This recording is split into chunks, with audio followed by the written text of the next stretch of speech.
not. This is a Delta Green, the Night Clerk. The Night Clerk is a different scenario. I need to change this. I forgot to change the title of our live stream, and we're already live. And this is very exciting.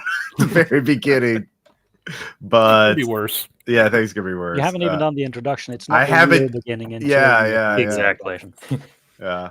All right. The joys of live production.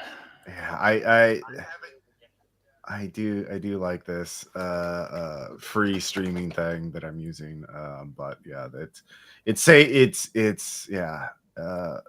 it has its own little quirks that I keep forgetting about. Anyways, all right, so that should change the settings a little bit. So we are live for a minute now. Hey, it's Ross Payton with Role Playing Public Radio and Modern Narrative Dissidents, and the author of The Night Clerk, which is a system-free horror, modern horror, architectural horror scenario that is now available on Indie Press Revolution. As you can see here, it is also available. It's a PDF. You can get this in print and PDF on indiepressrevolution.com. And you can also get it in PDF form on DriveThruRPG.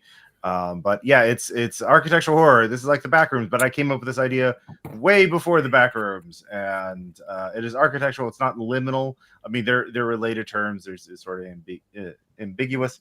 But yeah, well, what does it mean? What do I mean by the Night Clerk? What is it about? Well, we're going to find out today as we have 4 new guests of the night of the Sleep Easy Inn, a hotel by the side of the highway.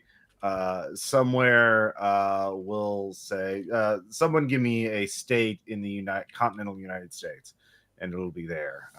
Montana. All right, yeah, it's in Montana. You're all in Montana. The very, very desolate, barren state. At least this time of year, we'll say it's like late fall, almost winter. So it's cold and icy and nasty out there. And 4 people are checking into this 2.5 star rated hotel by the side of the highway. So, all 4 of you will meet. All 4 of you meet at the lobby of the hotel. If there's some events happen, that's when you all lay eyes on each other really for the first time. Maybe you saw each other in passing earlier that evening, but why don't we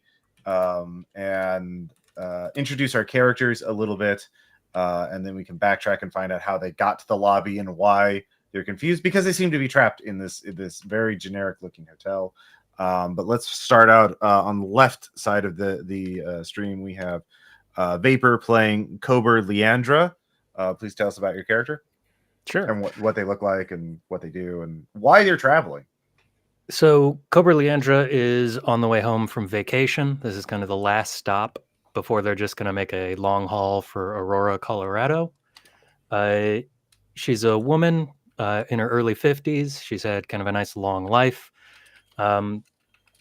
Stays up with her physical appearance, goes to the gym frequently, and has a relatively kind of sharp mind and calm demeanor about herself. Okay. And what does she do for a living? She is a physician. All right.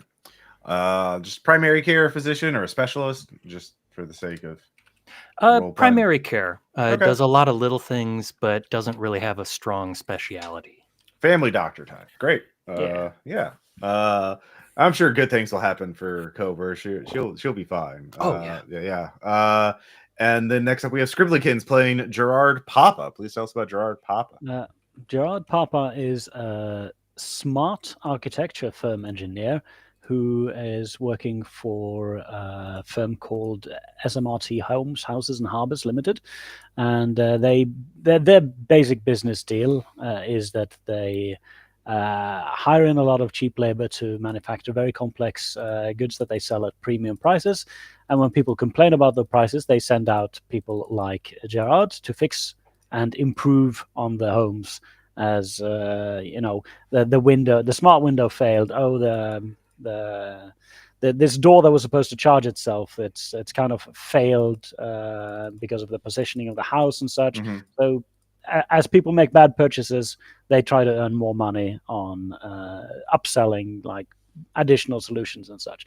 And he gets sent around to fix on all of the bad tech that goes into all of the good tech involved, and basically gets sent all over the states as a result, as complaints and recommissions come in. All right, and he is in his late middle age, bit of a slight guy, balding, and has a mild interest in anything that isn't his actual job. Listens to podcasts a lot because of the traveling and so on. So he's traveling to a job or from a job? To a job, from a job. To a job. Oh, long haul. All right. Yep. Traveling in Montana and like his constitution is impressive, which is probably why he manages. Yeah, fair enough. And next up we have Fred S. playing Billy Blood. Tell us about Billy Blood. Billy is of indeterminate ethnicity, wearing, extremely nondescript clothes because they're what he got issued right as he got out of prison about 12 hours ago, and the bus happened to break down 2 miles outside of town. And he said he was given the option, well, you can wait another, 6 hours for the tow truck to show up because we're low on priority, or you can just make it in the town. Here's your release cash. Oh, all right. And it was enough to cover for a night at the Sleep Easy Inn. So yeah, barely. Yeah. All right. Starting his new civilian life to a good start. And what was he in prison for? Being a part of some like street gang, was told to boost something from a warehouse. It happened to be just what he grabbed on this dare was just enough that he got caught and was did like 15 years for felony B&E. Oh wow, yeah, that's. I mean, that's a lot of money. I think that's like depending on the state, the statutes involved, but that's like usually tens of thousands of dollars of stuff. So, oops. He didn't realize he was stealing a crate full of vid cards. Okay. Oh my God. Oh no. Well, yeah. So he made great choices in life. He's going to make some more tonight. I can feel it. And then finally we have Skivix playing Bannister Stanisfield. Please tell us about Bannister. Sure. Bannister, known as Ban to most people, he's been in the international antiquities trade for most of his life. He's in his 30s, and he has salt and pepper hair because he's been through some things in his life. He had a man who was not meant to know as his background.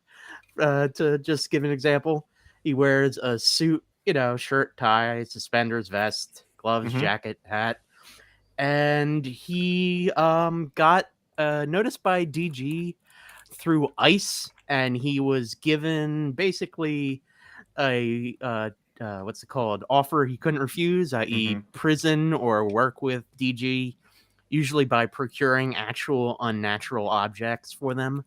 So that's what he's doing right now. He's on his way to Helena to pick up an object for Delton Green. And so he stopped in at this place on the way. Okay. Do you know much about the object in question that you're supposed to retrieve? No, just the location and to procure it for DG or else, as always. Okay. All right. So for weary travelers seeking shelter from the cold, harsh winds of the north, as they are,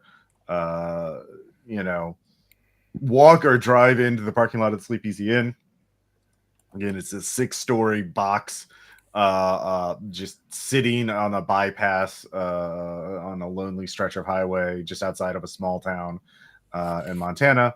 And we'll talk about each of you. All of you have realized something is wrong with the hotel, and all of you meet each other for the first time and really see each other in the lobby. But let's find out why you realize what made you realize something's wrong with the hotel. So we'll go back to Kober. So Kober, you check in. There's a night clerk there. He checks you in. He seems kind of bored and disinterested. And then he you go to your room. It's a pretty standard, boring hotel room, and you go to sleep. But at some point, you wake up, and according to the, do you sleep with the? Did you pull the curtains closed before you went to sleep? Oh yeah, curtains Yeah. closed. Messed with the heating cooling system. Okay. It's still dark when you wake up. When did you set your alarm for? 6 a.m. 6 a.m. Ooh, early bird. So you set your alarm at 6 a.m. You should see some sunlight. Well, it's winter. It may not be getting it. It's still pitch black when you wake up in the room. And you look at your phone and it still says 6 a.m. And that's when the hotel phone rings a moment after your alarm goes off. Oh, I'll reach over and pick it up. Hello? Dr. Leandra, we have a patient here. They're asking for you. They're dying right now in agony because of a mistake you made. I'm sorry. Who is this? This is your wake up call, Dr. Leandra. Sorry, I just like to play a little. I like to. I appreciate the wake-up call. Yeah, Hospitality. yes, we're very hospitable here. You'll find that out. The real question for you, Dr. Leandra, what are you really looking for in life? Are you looking to kill more patients with your inept butchery? Or are you looking to run away from your responsibilities on more? What did you even do up on vacation? I'm not going to listen to this. And she will hang up the phone. Okay. She's kind of bristling from this. Yeah, give me a sand check for helplessness. Oh yeah. Because you realize, how the hell did the hotel clerk know that you were a doctor, and why the hell are they just? It's an extremely bizarre thing to call someone and make these kind of statements. 85 out of 65. Nope. All right, that's 1 for helplessness. Gotcha. So that was extremely off-putting for you. What the hell are these people doing here? What? How did they know? How did they know? So you get up, get ready, and it's still, by the time you're done dressing and brushing your teeth and packing your luggage, because you're getting ready to check out, right? Mhm. Yeah. You notice it's still just as dark, and it's your alarm, your phone says it's about 6:20 a.m. and you think it's a sunrise. You've also lost all internet connection. Yeah. I suppose we are in the middle of nowhere. Hopefully that comes back. Well, the hotel Wi-Fi works, but it doesn't let you connect anything on the internet. Strange. Oh. Is there a TV in the room? Mm-hmm. Turn that on. See if we can find some news real quick. You turn it on, and it shows a ad for a malpractice lawyer that you remember from your childhood. It's Dr. Scott, who's a doctor and a lawyer, and he'll fight for your rights in court. And Dr. Scott, it's an extremely low budget thing. You saw this all the time growing up as a kid, but that was, in another state decades ago.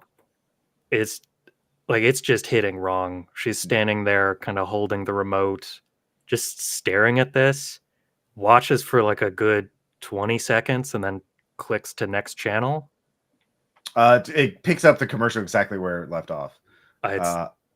It's tapping that button a couple of times and then hitting the power button and just dropping after it. The next channel you turn to, it shows a black and white movie It looks like it was shot in the 50s. It's got film scratches on it. It shows some people talking in a castle, in front of a castle, and they're, oh, the king is coming soon. We should prepare to hold a feast for him, and subtitles that are kind of hard to read. Does Kober watch a lot of art movies? Would she be familiar with black and white films from that period? No, not really. All right. Well, it's weird. Yeah. Public access. She'll leave it running and kind of finish cleaning up, packing things away, and then turn it off before heading to the main lobby. Okay. As you turn it, right before you turn it off, it shows a there's a line saying, well, do you think those that are in the heart of the do you think they know where they are, that they are imprisoned? No, the true prison is the one that is designed that no one can even see its outline. And that's when you shut it off. Weird. Well, And you step out and walk to the lobby and see 3 other people there. Next up, let's see, here's Gerard Papa.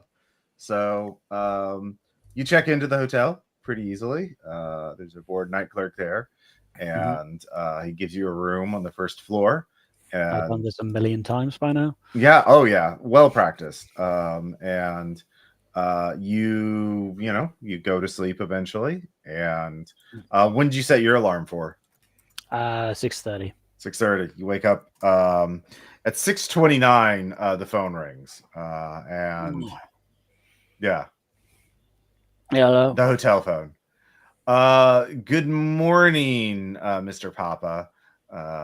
That's a fun name, isn't it? This is your wake up call. That's when your phone starts going off. Yeah. Thanks. Tell me, what you think about that big backyard deck extent you made on that McMansion back in New Jersey? You know the one that you had to skim on materials for. I do know the one and all the others. Who is this? Do you know that in about 2 weeks from now, there's going to be a party for a bunch of kids, like middle school kids, like 13, 14, and they're all going to get on that deck, and the deck's going to collapse, and one kid's going to get killed. What do you think about that? I can neither confirm nor deny. I go into the usual spiel when we get. Yeah, give me a sand check. How the fuck did they know this?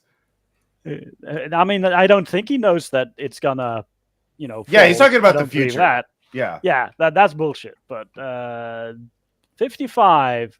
Oh my god! We've been found out. Yeah, it's one for helplessness. You're just picturing yourself. Oh no, that's a crit fail. Yeah. No, well, it's one. It's you Can't, yeah. one. Okay, yeah, sure. Yeah. Actually, no. I'll make it 2. Yeah, you're right. You made a good argument. I've hit a sort of panic mode now because you need to confirm nor deny that. Well, this is your wake up call from the hotel. We hope you enjoyed your stay. Please give us a 5-star review on Yelp. Goodbye, and it hangs up. What? I'm going to leave soon. Now. Okay. I'm not even brushing my teeth. All right. Yeah, you pack in a hurry, and you get out, and you find 3 other people in the lobby. Next up, Billy Blood. So let's see here. You eventually go to sleep. You don't even have a phone, but they do have an alarm clock there. Do you set an alarm on there? No. All right. I'm probably going to wake up in like 4 hours, regardless of my desire anyway. So. Okay. All right. Yeah. So what time? What time? Like 5 a.m. You're waking up, or? All right, 5 a.m. Yeah, sure. You wake up. The phone rings. I ignore it and I just start leaving. Okay. All right. The phone just is kept ringing, and you're at the door by 5:10, and you see 3 other people in the hallway or in the lobby. And Yeah. Let's see here. And then finally, Agent Stansfield, ban. You eventually go to sleep in your room. And yeah, sorry. No, I was just gonna say he like Ban slipped the Night Clerk like 2 Benjis and asked him if he could wake him up at 5 a.m. It's very important. And Oh, he yes. smiled at him. Yeah. You wake up and your clock says 11:30. When then the phone is ringing. Your phone didn't go off. All right. Yeah.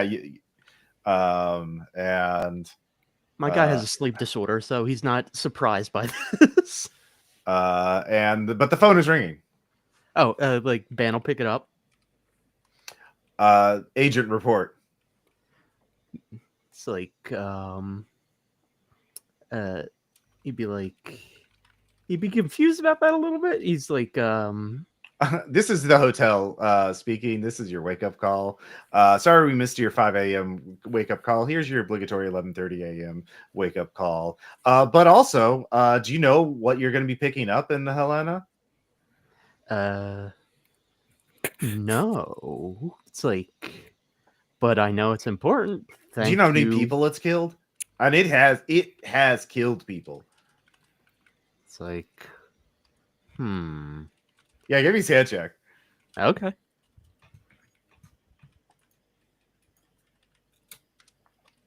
Oh, whoops. 1 sec, sorry. No worries.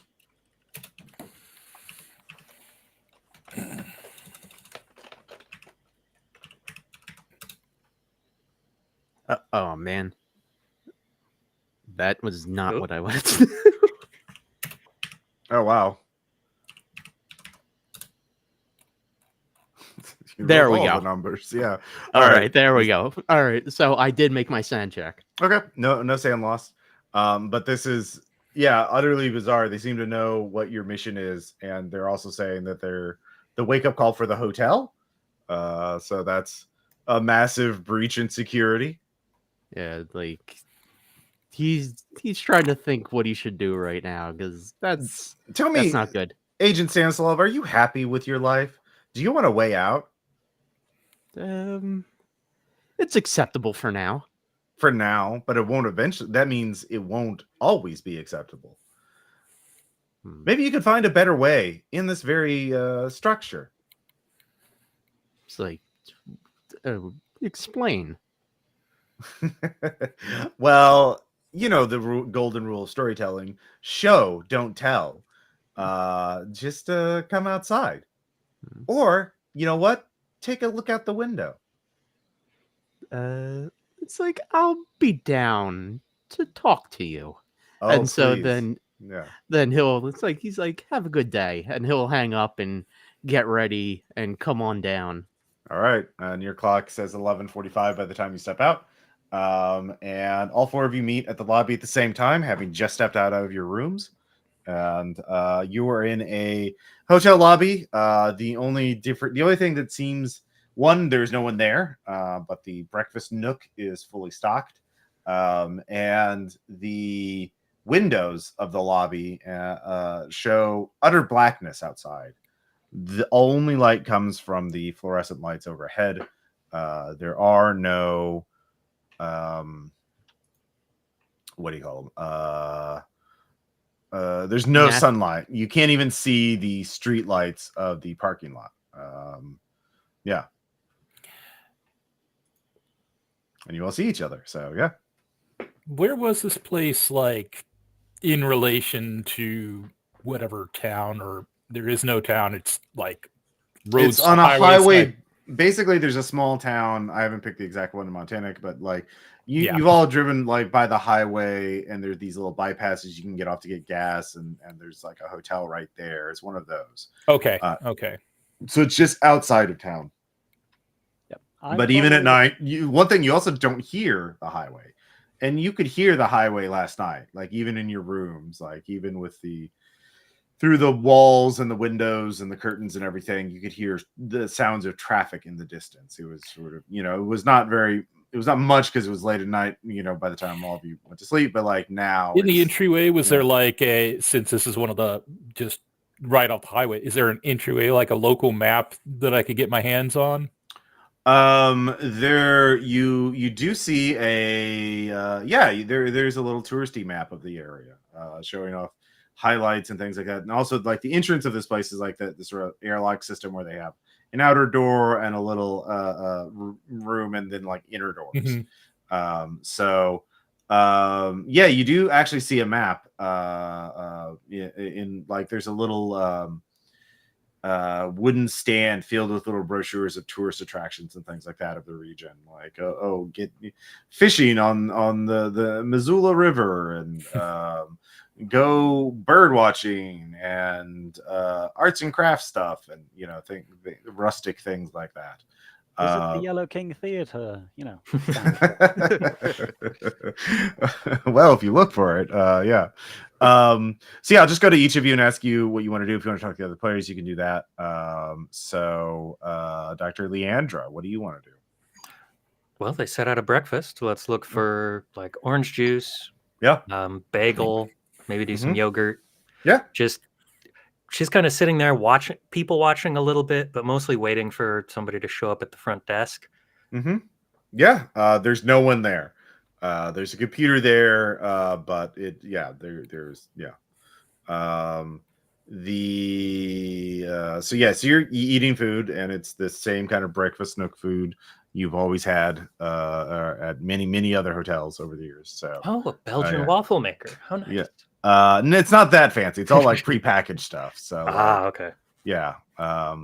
Then let's hear Gerard. I have a very straight path for me, and that's straight out the exit door. I'm mostly concerned with the people around me in case somebody's there to deliver papers to me or something. I'm trying to avoid getting caught up in anything and just leaving. All right, you open the inner doors. They open fine, but when you go to the outer doors and you touch them, they do not move at all. What? They are absolutely fixed in place. That is not how doors react, even when you shake, a stuck door. I know this. I've shaken many stuck doors. What? Yeah. I stand there in boggled confusement. People can continue reacting around me as I try to figure this out. Yeah. You can roll. What skill do you have for engineering? I have multiple. It's either electrician, mechanic, microelectronics for crafts, science, mathematics, and I have one that I want to say is there a science called architecture or something similar? You could have it as an art skill if you want to I have one of those as well. All right. So yeah. Art. I mean, it's one of those unnamed. So you can put it if you have an unnamed, labeled science I have skill. Unnamed craft or unnamed science. Either one. You can assign that to architecture and roll for that. Yeah. It's probably more craft related for him. Yeah. So roll mechanics. Okay, that's something else again. Okay, yep. That's 100. Nice. Nice. Yeah, give me an N times 5. All right. Sadly, I am okay at that. 52 under 65. You have this insight into it. This is not. This looks like a door, but it is not a door. This is a thing, a simulacrum of a door, but made out of on an atomic level. It is solid in a thing that nothing human made can be solid. You realize this is not an accident. This is not something made this intentionally, but it was not human. So yeah, you realize there's not human intelligent life forms in the universe from just touching this door. So give me a sand check. Yay, unnatural. 37 under 50. All right, that's 1. 48. Yeah, just 1 is you're sort of just stunned touching a door. It's very similar to the apes touching the monolith. The beginning of 2001. Very similar. I seem similarly boggled. Yeah, absolutely. Dr. Lange is eating. Gerard is touching a door, and then Billy, what are you doing? I'll grab one of the maps, and then I'll go to the breakfast nook and get whatever the first, meal thing of substance. They have to those eat that I things where they have little styrofoam bowls, and they have a little cereal dispenser, so you can get some Fruity Loops and some milk in a little canister, and some coffee, warmish coffee, and from another canister, and As a cheap little. as this is, it's the best breakfast I've had in years. Oh, Oh, that's rough. oh, poor It's real Billy. There's rough. horror, and then there's horror. Yeah. Yep. Sorry, I'll be here with my horror. They have little You can have yours. plastic wrapped blueberry muffins that are very, very tasty. Yeah, as well. So yeah, you're just chowing down on cheap carbs and sugar. It's great. You're going great. And Ban, what are you doing? He's going to go to the front desk because what's it called? He's in investigative mode now Mm-hmm. because stuff is up and he's gonna have to report this anyway. So might as well just get her over Okay. with. And So the computer is a locked, password lock screen. You try the door to the manager's office, and it is locked. And that's all you see from going at the lobby or at the desk. There's no sign of the clerk. could I do like a search roll or something like that? Yeah, you can give me a search check. Okay. Cool. I just want to make sure I'm doing this right. Yep.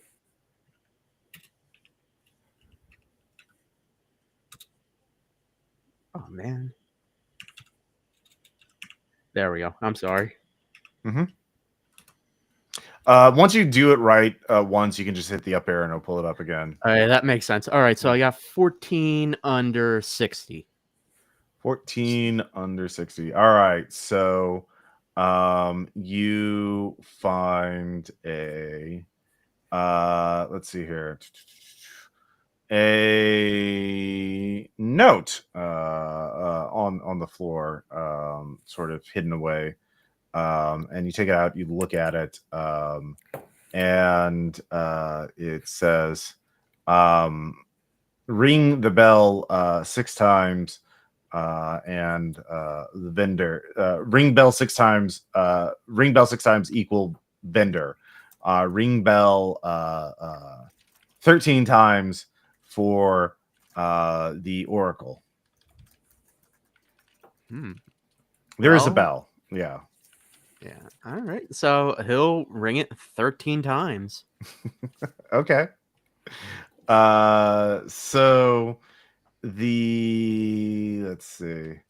All right, so all of you can hear bing, bing, bing, bing, bing, etc. As Ban is doing that. Let's hear Leandra and Billy. You're eating at a little table, or 2 little tables. There are a couple tables set up near the breakfast nook, so people can sit down and chow down. And let's see. I force down my food and then go outside, half on reflex, thinking it's inspection time. Oh man, I'm sorry. You kind of look outside. You kind of bolt up and look down both ways of the hallway. And once you hear these bells, and once the 13th bell rings, you see you're looking down the hallway, so you can see at the very far end of each end of the hallway, the lights at the far end go out on both sides, and then they go out one room closer, and then one room closer. Like every 10 seconds, another light flickers off. So you have about a minute before all the lights in the hallways on both sides are going to be totally out. Ring as much as you like. I don't think anybody's coming. Well, Billy's the only one who sees the lights turning out. So, meanwhile, Gerard, you having electrical issues? All right, Gerard, you've kind of like you know, you I- can act now. You're not probably feeling too great about this, but yeah. No, not at all. I'm kind of stumbling away from the door and looking at everyone else in the room. They all seem modestly normal. Nobody is paying attention to me, so I'm like, what? Excuse me, what's going on? Are you all right? You're looking a little pale. And The Cobra door. will get up and And approach. I'll gesture at the door and stumble away.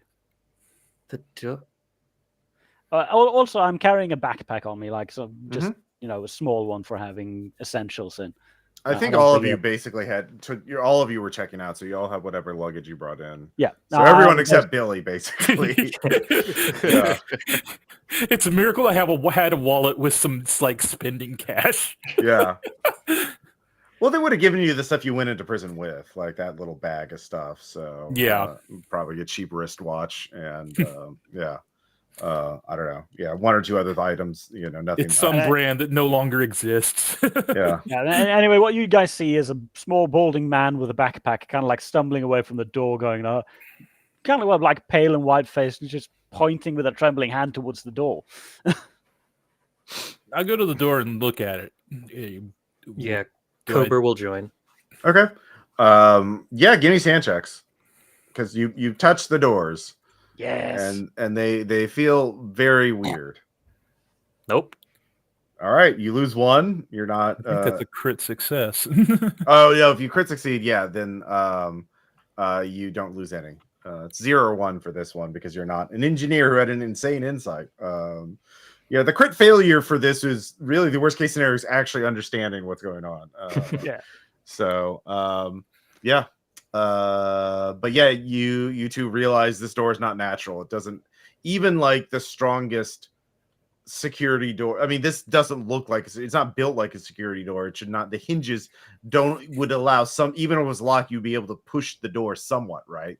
You'd be able to hear something moving, but it doesn't. You don't hear anything when you touch it. When you push up against it, it's not just locked. It's fixed in place. Yeah. It's like it's welded. But that doesn't. It's worse. It shouldn't be that stuck. It shouldn't be. I know my doors. I work on doors all the time. This is insane. It couldn't be real. Am I dreaming?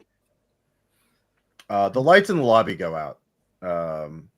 So for like about a second, and then as you're all like, your hearts start to race as you're like really start to panic. I just back up into a wall. There is a statue in the lobby of a person in robes seeming to whisper to someone. And all the lights in the hallways are back up now. What? I'll just roll for sand. Yeah, everyone roll for sand. A statue just teleported in the room. This is also 1 0. Let's see here. This is 3 if you fail because this is blatantly impossible. We're having a bad day over here. Yeah. 1 0 or 0 if you make it, 3 if you fail. Okay. Including me, correct? Yes. Yeah, you're all in the same area. So you all the lights went out and then there was a statue. Ooh. Critical failure. In that case, it's 4 if you crit fail. Oh wow. Okay. The antiques should not be moving around that much. Yeah, you actually have the worst sensation because you know that there's unnatural shit. Now you're in the middle of it, and you're like, "Oh, fuck." But yeah, there's a statue. It looks like it's whispering to someone. It's designed. It's built in such a way that you could walk up right next to it and put your ear next to its mouth. But what is that? Where did that come from? I'm kind of calming down now because this is a little bit much. My brain refuses to react to everything at once. Mm-hmm. What's anybody has any idea what's going on here? Not in the slightest. I gaze around at everyone else. Is somebody looking like her? Ban would just say it's the Oracle, and he would hold up a piece of paper and like hand it to them if they'd like to read it. Mm-hmm. That's the bell card, right? Mm-hmm. Yeah. What? Where did you find this? In the Night Clerk's, and he motions to where like his computer and everything is, his little area. It was under the desk, like just a little, folded, like a crumpled up piece of paper on the floor under the desk. If anyone would like to ring the bell 8 times, we could see 6. what that would do. Oh, 6 times. My apologies. 6 for the vendor. 6 for the vendor. We could see what that is. But like, Ban would walk up to the what's it called? Oracle. Oracle, and I guess either like examine it or I guess try to listen to it. Well, which one? I guess I'll examine it first. Okay. Let's see here. What all is by the Night Clerk's nook as far as I know you said there was a computer there. Yep. There's a computer. There's a bell. The computer's in a lock screen. It is on, but it's asking for a password. And that's it. There's no I guess maybe a pen and maybe like a hotel stationery that's blank. And there is the manager's office is locked. So is the pin like 100% plastic? Is it have like the little clasp that for pocket clasp? Is it metal or plastic? It's all plastic. It's a cheap hotel pin. It's a Okay. branded pin and branded stationery. So like the ones in your room, that kind of thing. So yeah, pretty flimsy. So you can roll, I guess, archaeology to analyze the statue. Ooh, excellent. I'm basically looking for anything that I can use to jimmy a lockpick. Oh yeah, Wow. Yeah. Phew. I lucked out. 59 under 60. Okay. With that, yeah, this is a incredibly well rendered statue.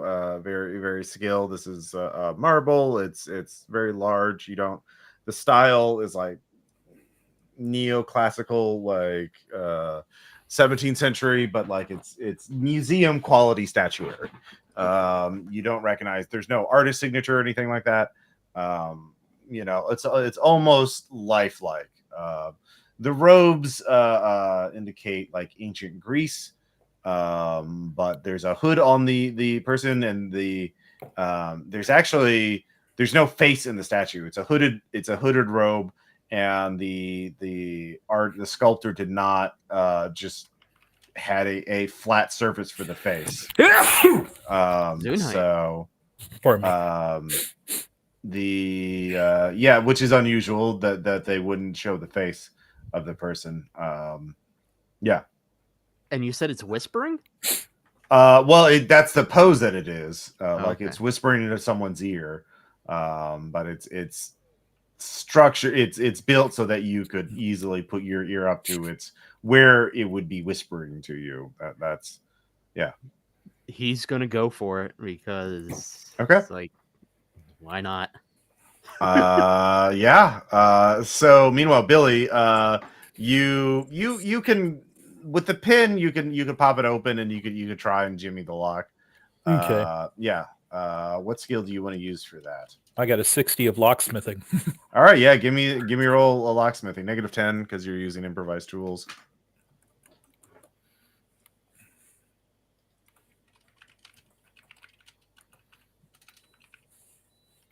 Crit success, since it's Awesome. You think it Nice. should work, and you're absolutely certain it would work, and then it just doesn't. And when you look again, it's no longer a lock that can be opened with a key. It's now a lock that is open with a key card. Give me a sand check.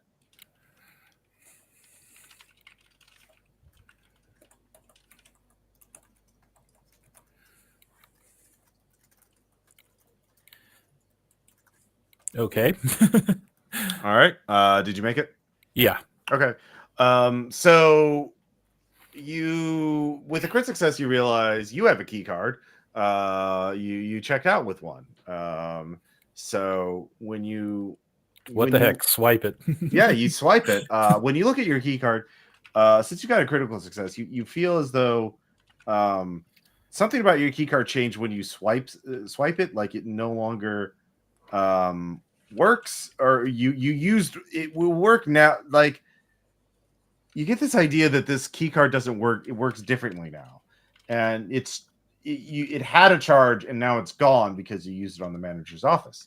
Mhm. But you do open the manager's office, and there are a lot of things in there. Let's see here. I did write this part. Where is it? There it is. Manager's office. Let's see here. Inside the office is a small. It looks almost like a camping, like an urban squatter. There's an air mattress. There's food, bottled water, and piles of notebooks, photos. There's like a murder board, like photos and notes connected, pinned up to the wall with little string between them with different color. Pins, some strange objects there. Or some other like clutter, like a little bit of hoarding going on here. But there's a lot of stuff here.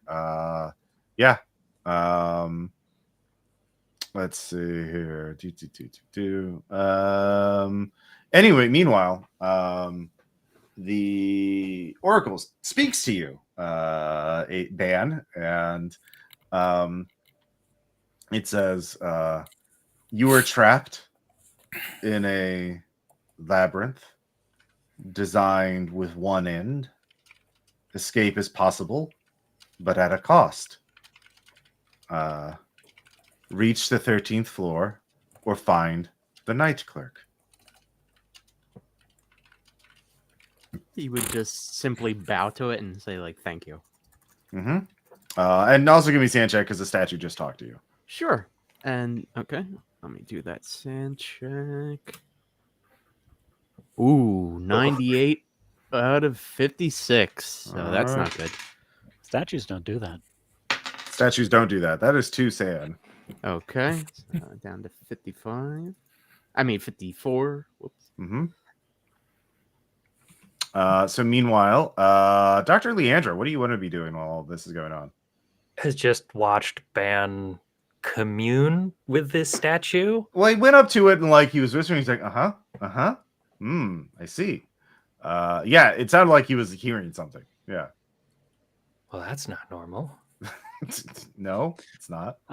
I'm standing right next to her with the bell papers in my hand, I presume, and going like looking down at that, looking down over at the guy talking to the statue, then over at the Billy who's up in the manager's door somehow. Mm-hmm. Just, are we in hell? I start singing Hotel California to him.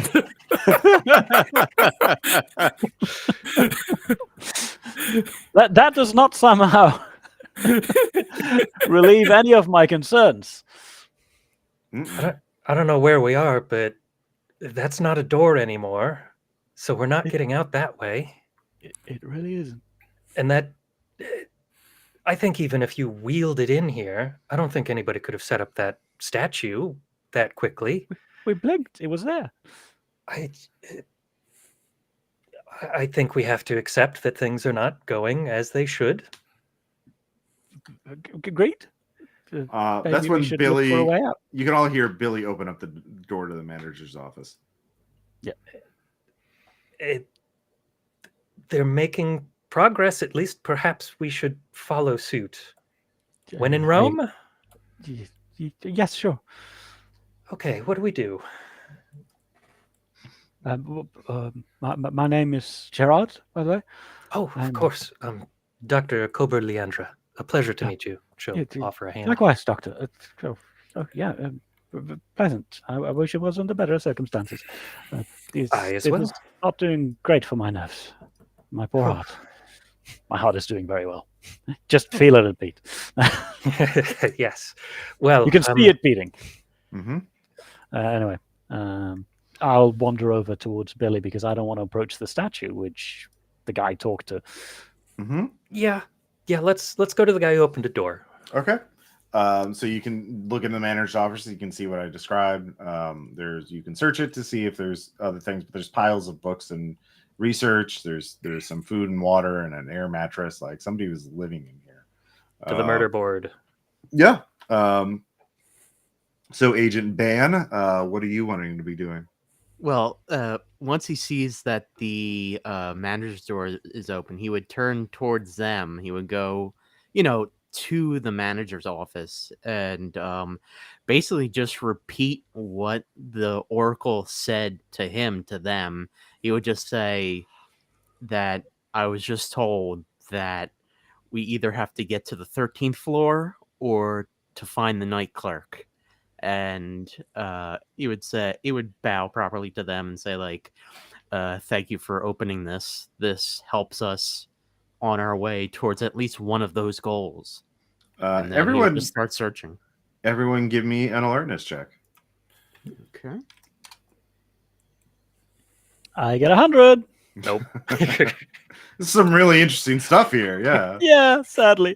Oh man, 67 over 60. Oof. That sounds like so much interesting stuff. So everyone failed. Yeah. 2 crit fails and Wow. 2 fails. Okay. At least mine's just normal failure. Yeah. So all of you are searching for a bit, and everyone can give me one quick int ×5 check. If you succeed that, you can ask one question about the research, and I will answer it to some degree. All right. Nope. Okay. I succeed on my crit failed check. Okay, 27 under 90, so I succeeded. All right. Let's see here. Gerard made it, and Ban made it. Is that right? Mm-hmm. Correct. Okay. So Gerard, what question do you want answered? How do I get out? Well, this guy, the Night Clerk, definitely seems to know. You get the idea that the Night Clerk at the hotel knows about the situation and is exploiting it somehow. He is making notes about the structure versus the Sleep Easy Inn. And he's getting in and out. Yeah. Were there even 2 floors, much less 13, when we checked into this place? It was a 6-story building. Okay. That's here. Or Agent Ban, what is your question? Trying to think. I know I didn't have a legitimate question, but I figured I'd know that much. Yeah. You would know the size of the building that you walked into. Yeah. That night. Yeah. Out of character, anyone have any suggestions for me to ask? Ooh. Follow your heart. Okay. If not, I can give you something for free. He talks. One thing he does. The clerk is very interested that behind each door of the structure, there's a different universe, a different place, and there are very interesting things in these places, resources that can be exploited. So that seems to be, you don't know why you're trapped here. You don't know how he's able to get out, but the Night Clerk definitely has answers. But you all failed your alertness checks. So you're all in the room just focused on all this stuff when you hear a woman voice yell out, "Hey!" Coming, and you all look out and you see across in the lobby a woman holding a hunting rifle and aiming at all of you. Everyone come out nice and slow. Hands up. Slowly walking out. Mm-hmm. There seems to be a bit of a misunderstanding here. I didn't ask. Everyone out. Hands up. Hands behind your head. Is it likely that she's seen all of us, or is it someone? You are all in the manager's office, which is not a very big room. Yeah. So It's just I have a little bit of stealth, so. Actually, there is a corner of the room that she would not have sight on. If you want to make a stealth check, you could be hugging that. I do not want to have a gun pointed at me, so Sure. I'll try that. All right. But everyone else can say what they're doing first. Mm-hmm. Yes, like at least Hands Dan on the would put head. himself in front of everyone, Yeah. and he would take his his hat in hand, hold that, and he's Mhm. got his briefcase, and he would just put his hands to the side and he'd be like, "We're coming out." It's like, Yeah. lower your weapon. We're not here to fight you. So Gerard, you can give me that stealth check if you want. Yeah, 30%. Let's see. 73. I fail. Hey, I see you. Whoever's in there, if you get out now, or I will shoot. I scamper out, holding my hands over my head. Oh, All sorry! right. Don't shoot! Don't shoot! All right. She just like that. Your last fuck. The next person who fucks up gets a bullet. Billy's hands on his head, goes out, spreads out like spread eagle on the wall. Yeah. Not again. I just got out. No. So the woman, looks in the office a bit, basically peeking her head in while pointing the rifle at all of you, and side glancing, while looking at it. Like, okay, cool, good. All right, all of you need to go upstairs. Just take that stairwell over there and just go upstairs, and just leave. Just get the fuck out of here. All right. I immediately start doing that as soon as she lets us. I start, jogging away. Mm-hmm. He would ask her, he's like, "Are you looking for that night clerk fellow as well?" She doesn't answer. She is very focused. She's just looking at all of you and just looking back at the research material. You can give me a human check. Okay. Actually, anyone can give me a human check. All right. 1 sec. Let me. This is try gonna that. fail, but why not? No. I crit fail. I think Okay. she's a hideous murderer out to murder us. 29 under 60. Okay. So with a success human, you really, she 100% wants to kill. She's hunting the night clerk, and you don't know how she got the drop on all of you, but she doesn't give a fuck about you. You're just in her way. She wants all this research material to herself so she can learn more about her war. But there is a look of absolute murder and focus in her eyes. She is would not hesitate to kill any of you if you inconvenienced her in the slightest. So, but she doesn't want to waste ammo on you either. Is your approach? But she also knows she is dressed for survival. She is wearing practical clothing, boots. She has a hiker's backpack. Also, these clothes have been mended and cut several times. There is dried dark stains on her clothing. That's blood. You don't know if it's hers or someone else's. There are scars on her hands and on her face. And she looks absolutely like, dried sweat. This just, you can smell the faint sweat from her. She's not had a shower in a long time. But she's ordering all of you to go up the stairwell away from her. So, I would just say, like, I head toward the have stairwell, but is there like a maintenance closet on the way that I can maybe try to get into? Yeah, sure, there is. It is when you try the handle, though, it is locked. It has a key code on it, or a key card reader on it. So every door has a key card reader on it now. So I'll just go to everybody. So Dr. Leandra, are you going up the stairwell, or are you going to be doing something else? Walking towards the stairwell, but will speak with the hunter as she's walking and go, "It looks like you've been through quite a bit. If you want me to look at any of those injuries you have, I am a doctor, but I will get out of your way," and just kind of leave it at that. She just kind of half registers it and is like, okay, whatever, keep going.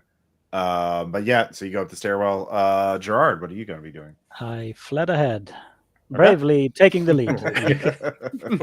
All right, Billy.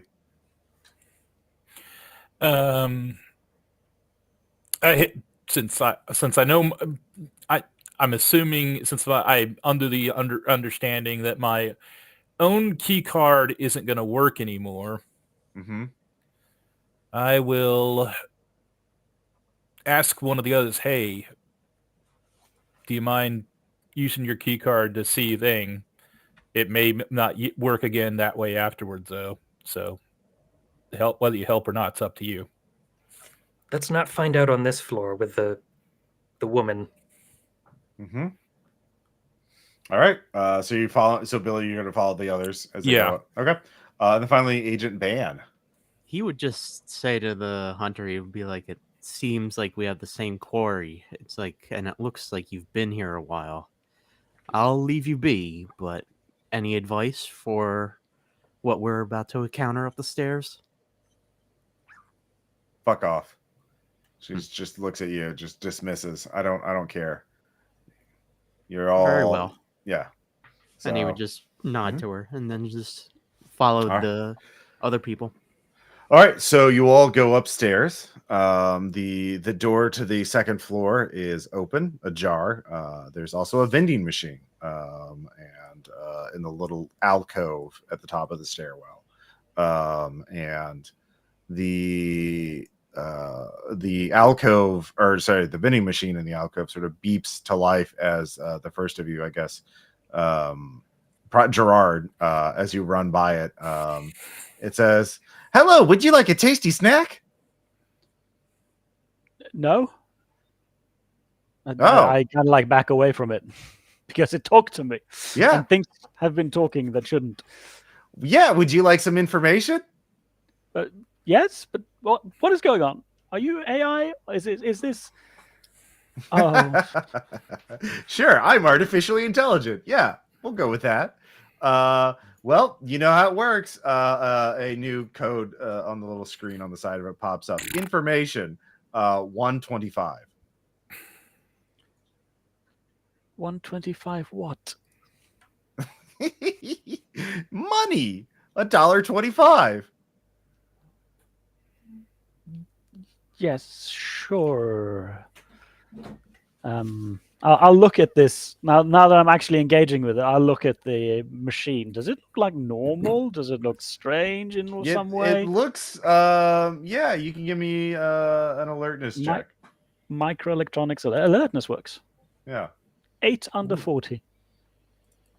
Yeah, it seems at a first glance it seems normal, but you realize all the food and drink it has are of brands you've never heard of, and there are little one of the you notice one of the little selections, they're actually spooling back all the drinks in one little section and they disappear into the darkness, and then these little notebooks start popping, filling the space where the drinks were, and it's like E5 125 $1.25. Huh. Mm-hmm. I'll let the others catch up and kind of like gesture at what I've found. Maybe this has something to do with this whole strange situation in the inn. Yeah. Too. Yes. Sorry. Go on. It's bizarre. Do you have a name? Let's see. The first thing I have is I don't have a name. If you give me a name, I'll give you a selection from for free. Boxo. That's a good name. The little LED screen says Boxo, the vending machine. What selection do you want?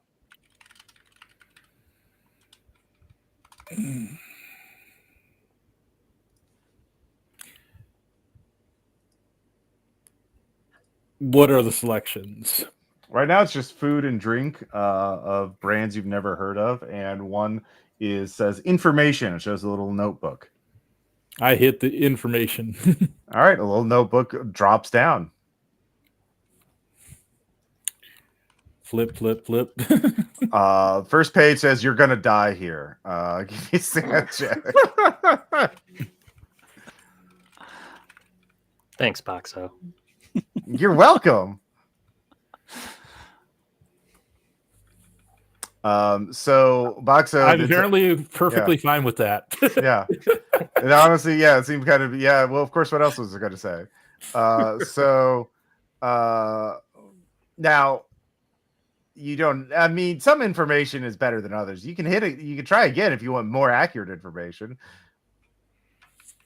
But I will say this. You're trapped in a place that is very hard to escape from. But it's not the worst thing in the world. You don't have bill collectors can't show up, right? Am I right, everyone? Bills, they're terrible. But I do accept them. Ones, fives, and tens. I can't break anything over a 10 though. But yeah. And I don't no Canadian money, please. Only United States money. And I have many fine entries for you. So so hypothetically, if we had a Spanish doubloon in our pocket, you'd reject that. Yes, unfortunately, you'd have to make change with someone. There is a shopping mall here. I can say do you have a Spanish doubloon? No, but I figured I would state something that had immense value just to see if you were going to reject it out of principle. Well, it's not my fault. It's how it was how I was built. Valid point. Yeah, but there is a mall here. I'm sure you can get change at the mall. Do you know where the mall is? Oh, if you go to the mall, could you do something for me? Suppose Depends on what you want done. Yes. Well, it's simple. I really like someone to swap out a photo for me. Something a little happier. So the vending machine again takes out a bunch of little snack like cheesy crackers, goes into the void. It gets unspooled into the darkness at the back of the machine, and then it spools up a photos, little 4x6 photos, and it drops the top one in there. Is someone going to reach for it? It looked like it was kind of a dark scene, like black and red. You couldn't really make it out but yeah, is anyone going to reach for it? Sure, I'll grab it. All right, so Billy, you grab it. Yeah. It shows a person screaming. It looks like they're, the mouth is open, they're screaming, they're clutching to the floor. It looks like they're being dragged into a shadow by something. It shows a young woman being dragged into a shadow. I'd like this photo swapped out with something happier. There's photo swap booths that will do that. And if you can do that for me, that would be great. But you... so what? You're trying to swap this for the poster of Killer Clowns from Outer Space or something? No. I mean, haven't you heard of photo? You don't have photo swap kiosks and... Wow, really behind the times here. Anyways, there are these nice little kiosks at the mall where you swap out photos for better ones. You put a photo in and you lose the memory, and you get the memory of the new photo. So just pick something happy for me. Interesting. Sorry, did you say memory photo? Yeah, it's photo swap. There's a tutorial at the kiosk. But anyways, the mall's on this level. Just go open up, go to the hallway, look to your left, and look for the open door. And there's like really strong buzzing of fluorescent lights, and that's the way to the mall. And yeah, there's some other people there too. All right. Well, I start heading down in the indicated direction. Okay. So the rest. But if you want to, there's a lot of interesting places in here, and I'm sure you'll spend a lot of time here. So we'll get to know each other really well, because just keep on the lookout for loose change, so you get food and water. Unless you don't want to go to the lobby. Sometimes that breakfast gets pretty hot. Sometimes. I'm Boxo. I like that. I like you all. I hope you don't get murdered. We Thanks, can get Box. murdered here. Oh yes, there's many threats. Of course, there's there's worse things than death. So yeah. I'll Unless just roll sanity again because somehow I believe that. but at this point, all of you who haven't used your key card yet realize somebody's hissing a lot on their mic. Sorry, I was washing up as I took my lunch into the other room. Okay. So actually, I'm going to get some water, so I'll be right back. So you all talk amongst yourselves about your next move. But you do have a couple options aside from going to the mall. You could explore the rest of the hotel. You could try and go back down the lobby and try and see if the hunter has left. You could talk to Boxo more. You characters will probably have some change, so you can try and get more little information notebooks from them.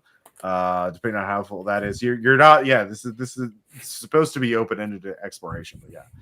Anyways, I'll be right back. Gotcha. Okay. There are definitely worse things than death. Oh yeah. Yep. Being a pretty boy in prison is one of them. Oh I'm no. glad I was really nondescript. The one thing Billy Blood has going for him. I think my character has 20s. That's all. So he would need what's it called to break some change. That won't happen. It'll never allow it. No. This is like Gerard just slumps. Like this is insane. This is Are we sure this isn't some kind of joke, a trick, a game show, something? If it is, it's one of the most elaborate ones I've ever seen. I know. I'm just asking because this. One of the old How can this timers be in real? prison argued that life is just a, what's the word they used? Reality TV show for God? Suppose in a way. Which one? I would hope God had much interesting things to do than watch my life. But regardless, I think we would all hope that, but somehow I doubt it. It's all-knowing and all that. But I'm not sure what to do. I just want out at this point. If we want out, we've got what the two options that were told Yes. to us. The 13th So we need to floor or find the clerk. which the 13th floor. Well, I'm going to say this, and I'm probably going to be wrong about it, but shouldn't it just be up these stairs? It's never that Given easy. how much everything keeps changing, The it could structure be of this building downstairs. too. It's like the door was not a door. That was like a facsimile of a door. That was sorry, I'm getting distracted. The night clerk, that's the guy behind this, Mhm. right? Because clearly he's been camping out here for, I don't know, weeks, months. Somehow he's drawn us into this. Did he give you all strange calls for the wake up? Or was He that seems just to me? know things I about just ignored the future. phone, so I couldn't comment. Oh, that is weird. If that was the night clerk with the wake-up call, he said he knew about the future. And well, let's not go into details, but I don't think we need to for this, no. He made wild, outrageous claims that could have been real if they were to happen in the future. Let's put it that way. And perhaps we should try to find the night clerk.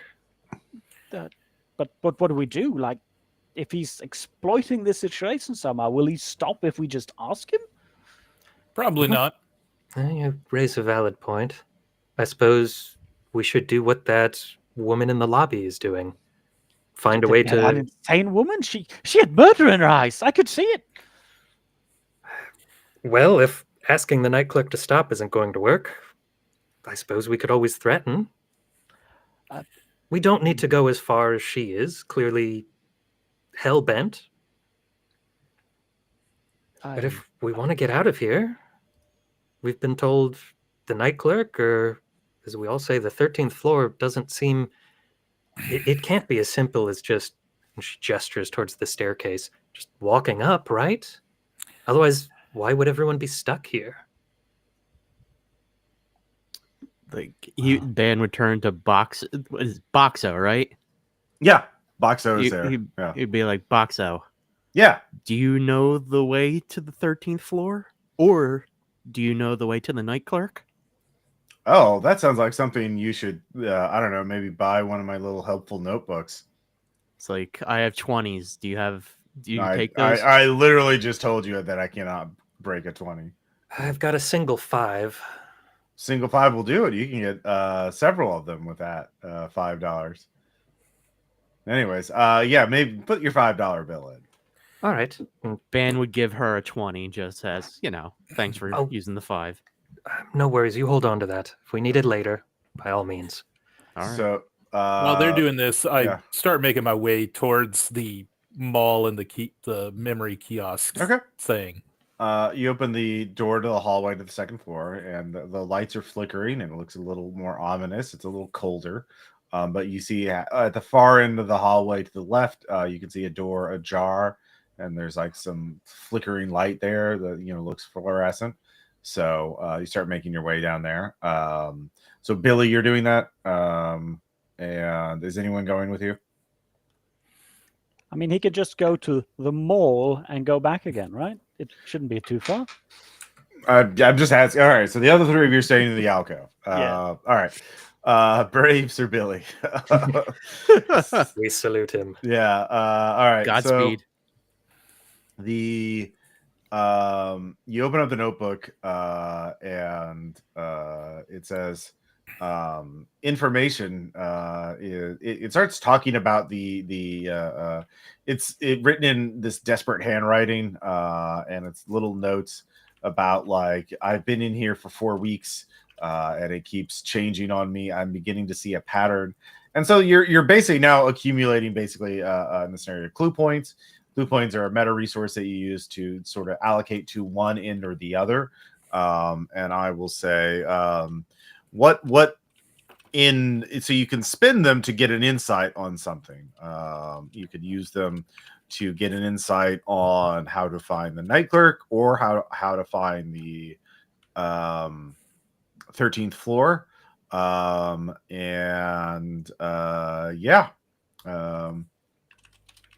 So which which one are you more interested in? I know which Gerard is more interested in, but he's a coward, so he'll follow whatever the party says. Yeah. Well, the person who paid for the notebook, they get to choose. So Yeah, the doc's Oh. got choice. Okay. I think she's going to be a little reticent to go after the Night Clerk and go for that 13th floor. Okay. So the rooms connect to other places and times, but not really. They're simulacrum of the real thing.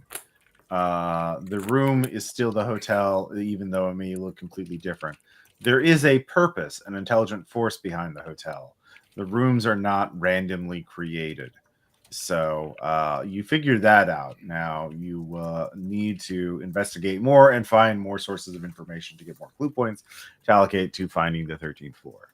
So, but you have made some progress, and so you just need to. You're beginning to get a glimpse at the structure, but like blind men touching an elephant, you've not yet fully divined the purpose behind things. So, yeah, It seems to be some sort of maze, a puzzle that somebody has put together. It may be a test to see if we can get out. We need more pieces of this puzzle. I can probably spend some of my travel money, but that's really supposed to be going for, food and stuff.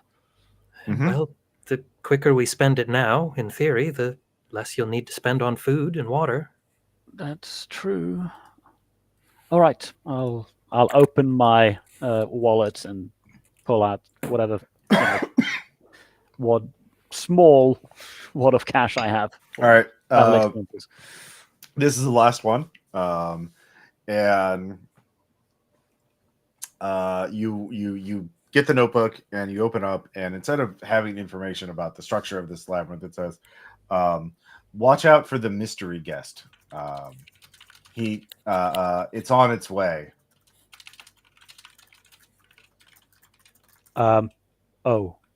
Guys, I think we should be leaving. Meanwhile, Billy, so you're at the mall. You Mhm. walk through, and it looks like an abandoned shopping mall. And most of these places are shuttered. Store fronts are shuttered.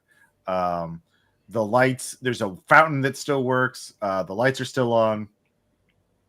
Some of them are shuttered, but you see some that are not shuttered, and they still have shelves with items in them. And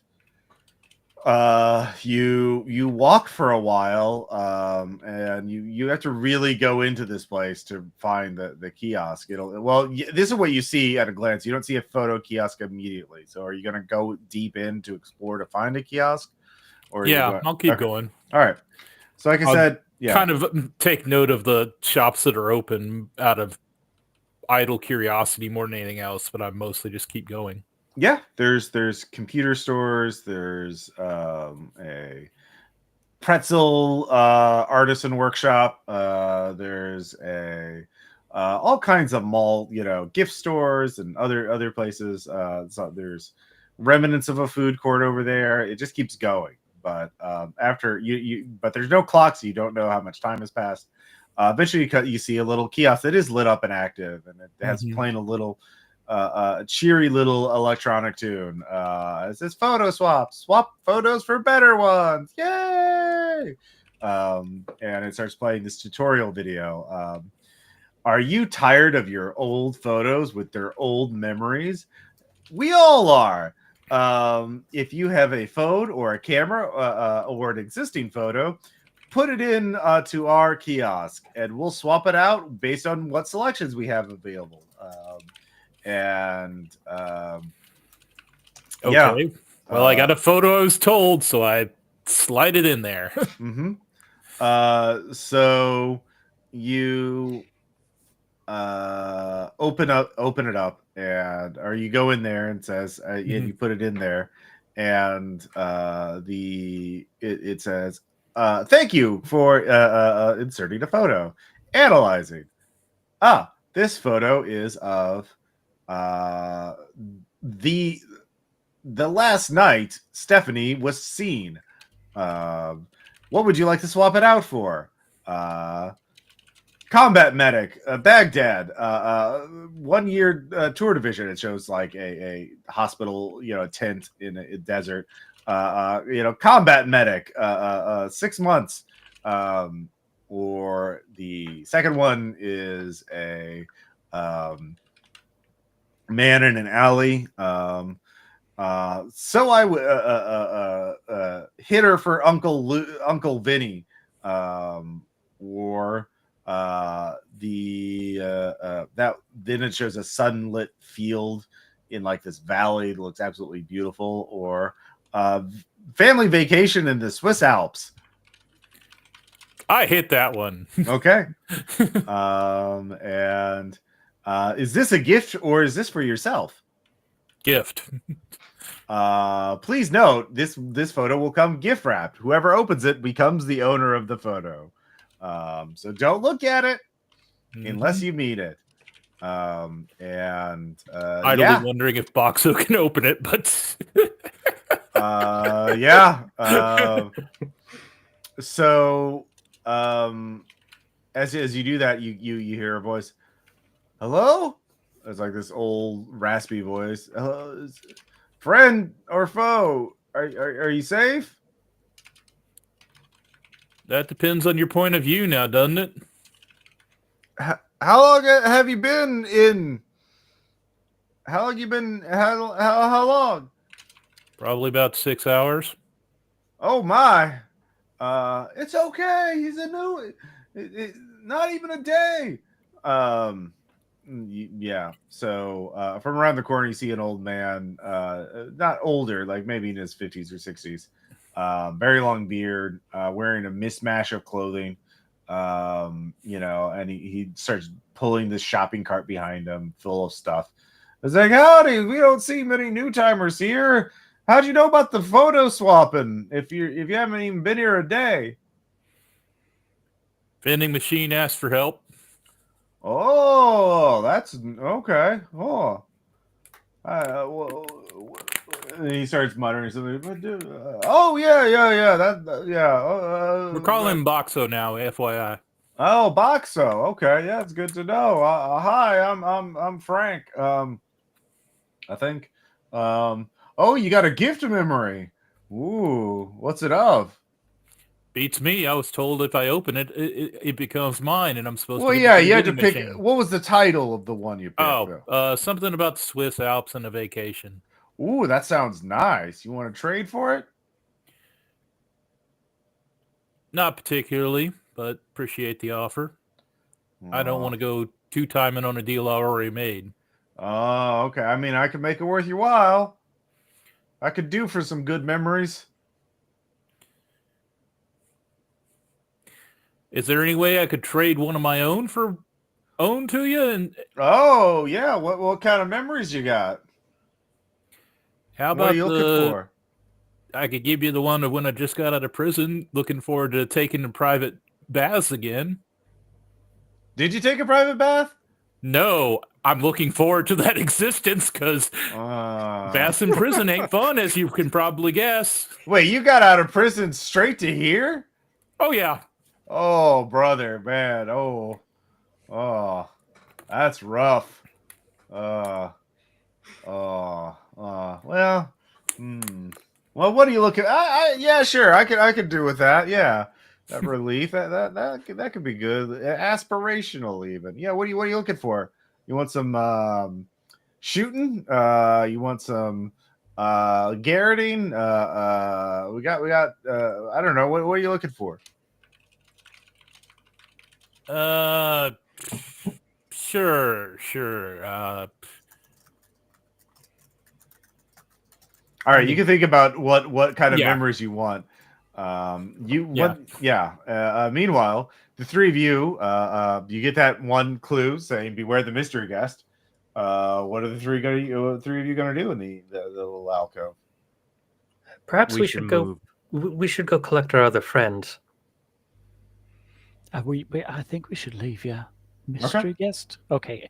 If this place wants you, I get the feeling that you should listen. So let's go. So the three of you go into the hallway, and as I described, flickering lights, a little colder. At one end, as you go in on the left side at the far end, you can see a door open, a door ajar, and there's flashing lights coming that way. From the right side, though, you hear a voice, and Dr. Leandra. Mm-hmm. Who's the first patient you lost? Ooh, Tim Clark. Yeah, what did Tim Clark look like? He was in a car crash. It was pretty bad. A lot of damage to the face and upper chest. Legs were weirdly fine. Okay. So from the other side, you see the rest of you. How old was Tim Clark? Oh, 23. Oh yeah, you see a young man on the other side of the hallway.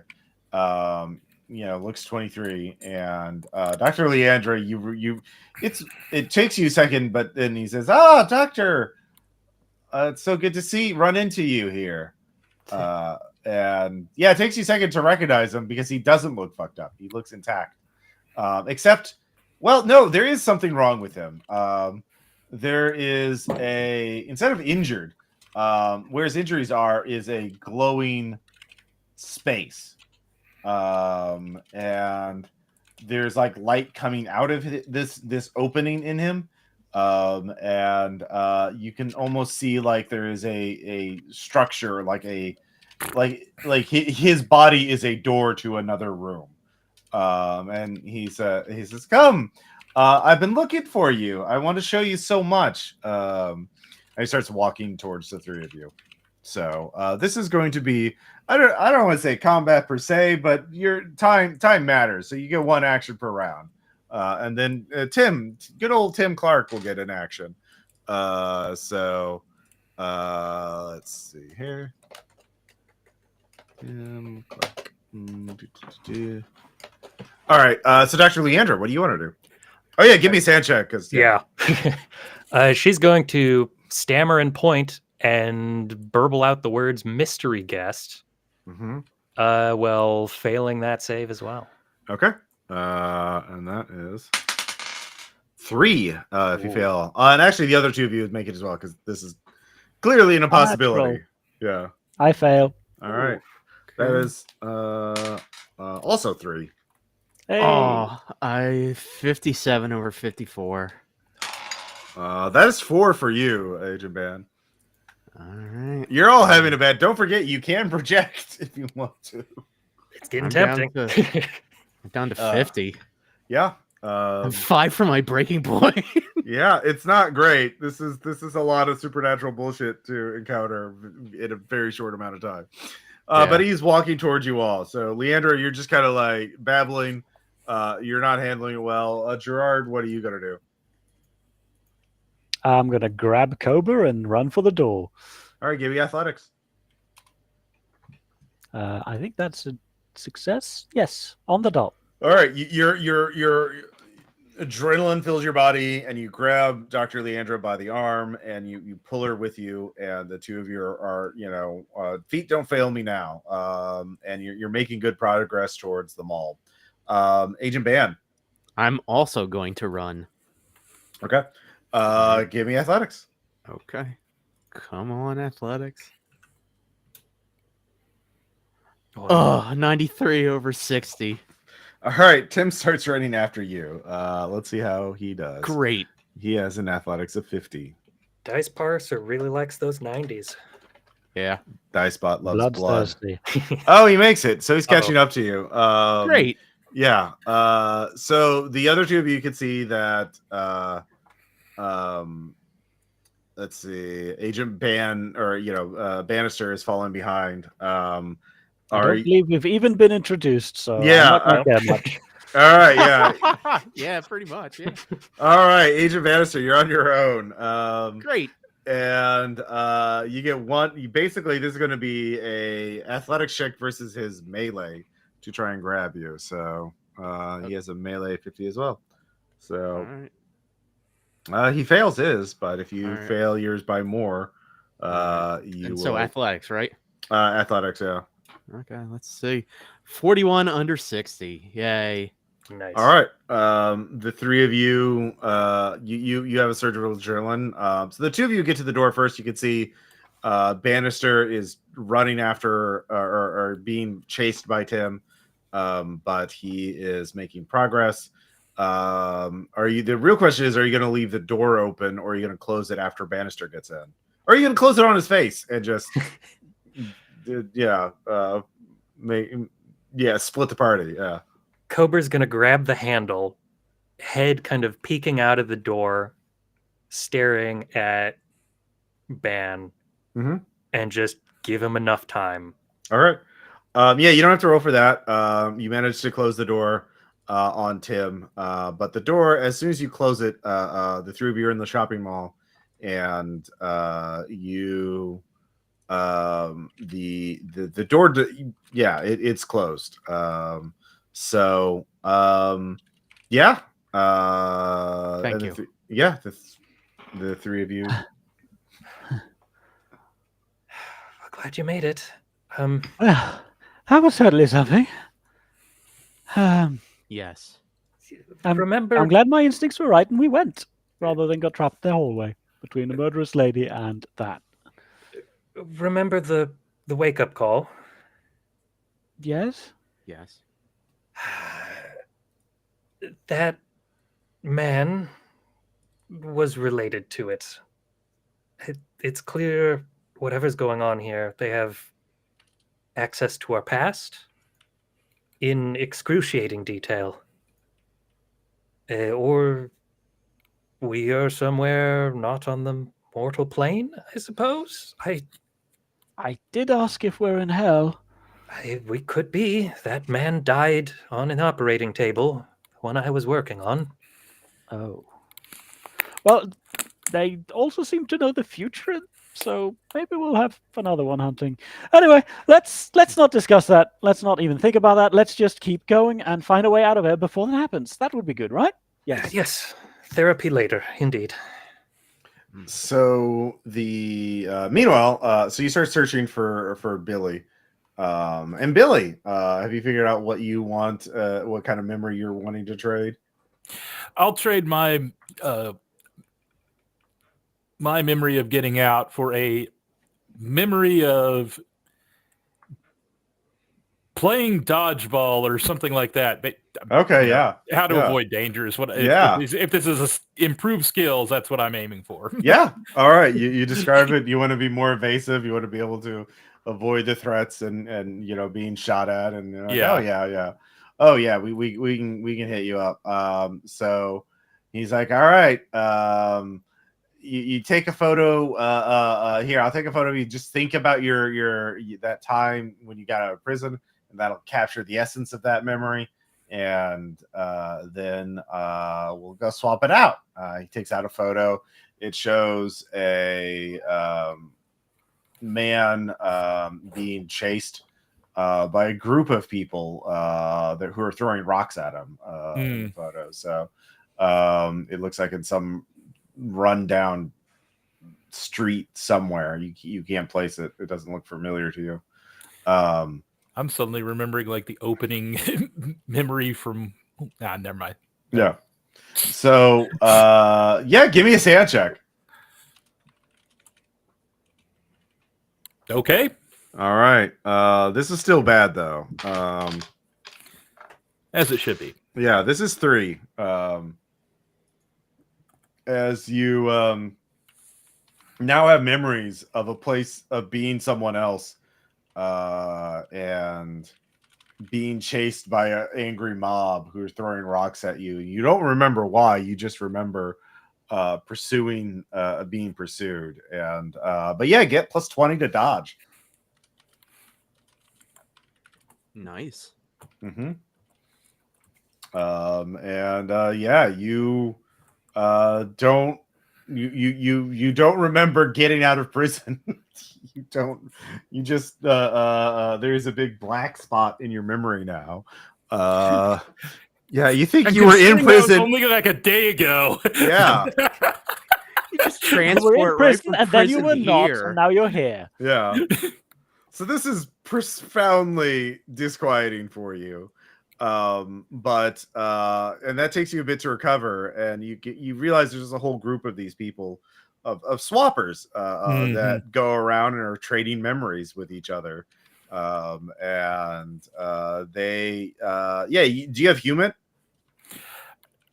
I got it at base. So Okay, yeah. This is going to be a very interesting experience. They sure are people who live in this mall. I'll tell you for free.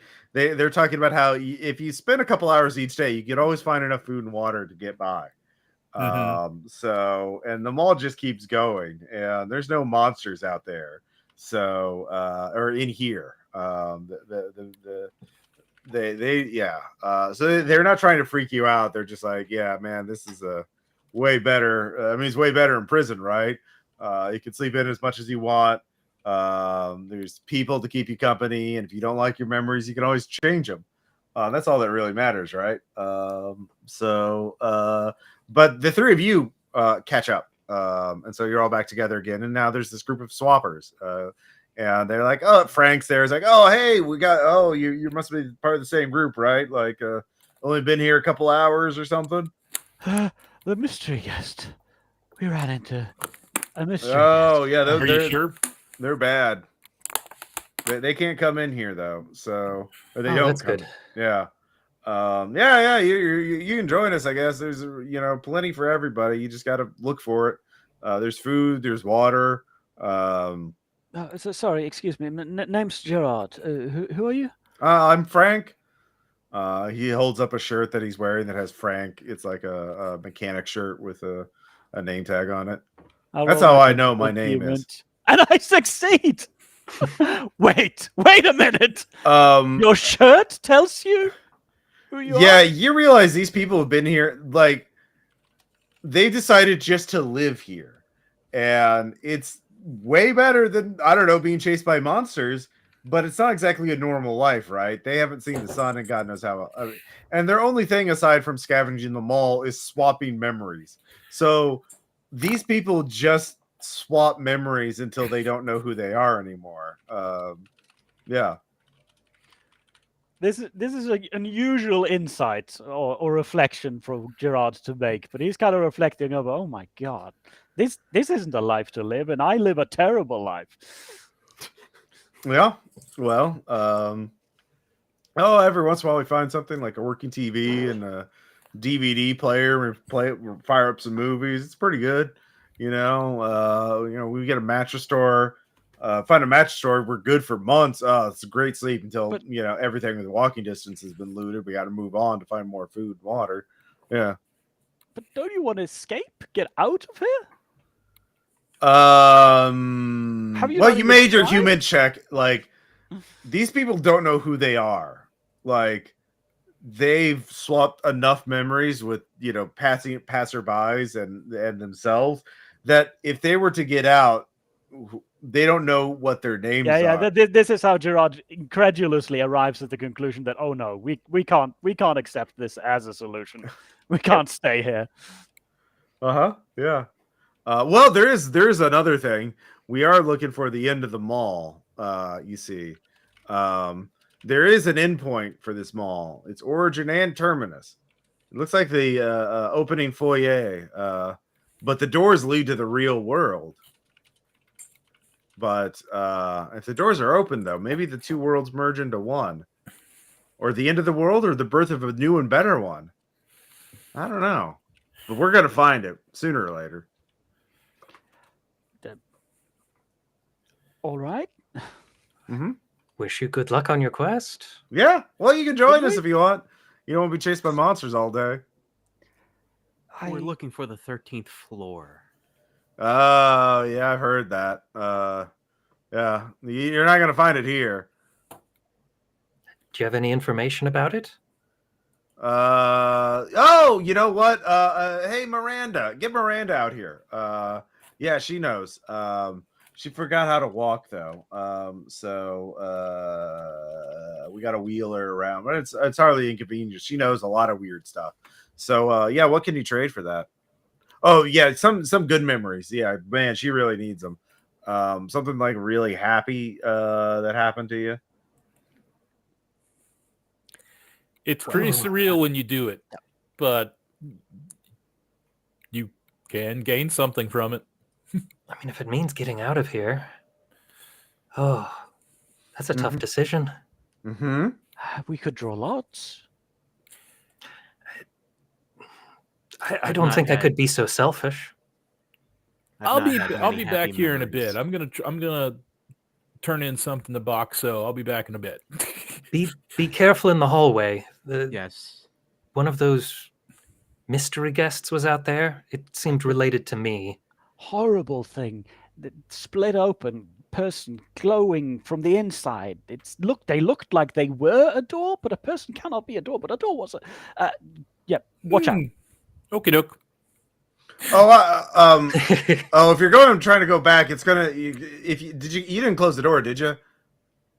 Just like color drains from her face. I think she did close the door. We closed the door. It was right behind us to keep the stranger out. Oh yeah, you didn't know it doesn't come in here. Yeah, if you close the door, you can't. It will stay closed. You have to find a new door. We usually find one every couple days, so yeah. Oh, I guess I'll start looking. Yep. So yeah, they wheeled Miranda out, and she's like a woman in her 30s, and she's in a wheelchair, and she's kind of like babbling to herself. Yeah, she got a lot of bad memories now. She's been stockpiling information about the structure and everything, and because it's valuable trading, but right now she just needs some good memories to pull her back. Yeah. Well, I do have something to offer, and I think I brought this up, so I should be the one to make this trade. Mm-hmm. I will give you the memory of my graduation when I became a doctor. Oh, okay. Yeah. All right. So yeah. Go ahead and give me that sand check. Yeah. Ooh. It's a big memory. Yep. Thinking of friends, family. Mm-hmm. Nice. Hey, 7 ain't bad. All right. relive it one last time and then let it go. Lose 2 points of sanity. Lose 2 points from a bond. Oof. Yep, that's going to be a family bond hit. Suddenly you grew distant. I mean, they didn't show up for my graduation. You don't My remember what? your graduation, yeah. What graduation? Weren't you just a doctor? I've always been a doctor. So you learn more. You have this memory of being in one of the hotel rooms with a massive stockpile of food, multiple sets of the breakfast nook. Enough, the breakfast nook resets every 24 hours or which it's hard to tell time here, but it resets. And the food stays good a long time, so you can stockpile a lot of it, and you can barricade yourself in a hotel room and listen and really study the TV channel that plays the movie over and over again. And it's always different. Every time the movie's played, there's something different about it. You can learn something new about it. And so you're just, that's the memories you have. And they're not great, but you made your sand check. So what you realize is these rooms form a labyrinth that eventually leads to the 13th floor. A labyrinth is different from a maze because a labyrinth only has a single path. Although it looks like there are multiple paths, there's only one way forward. Keep exploring new rooms, no matter how dangerous it gets. The only way out is through.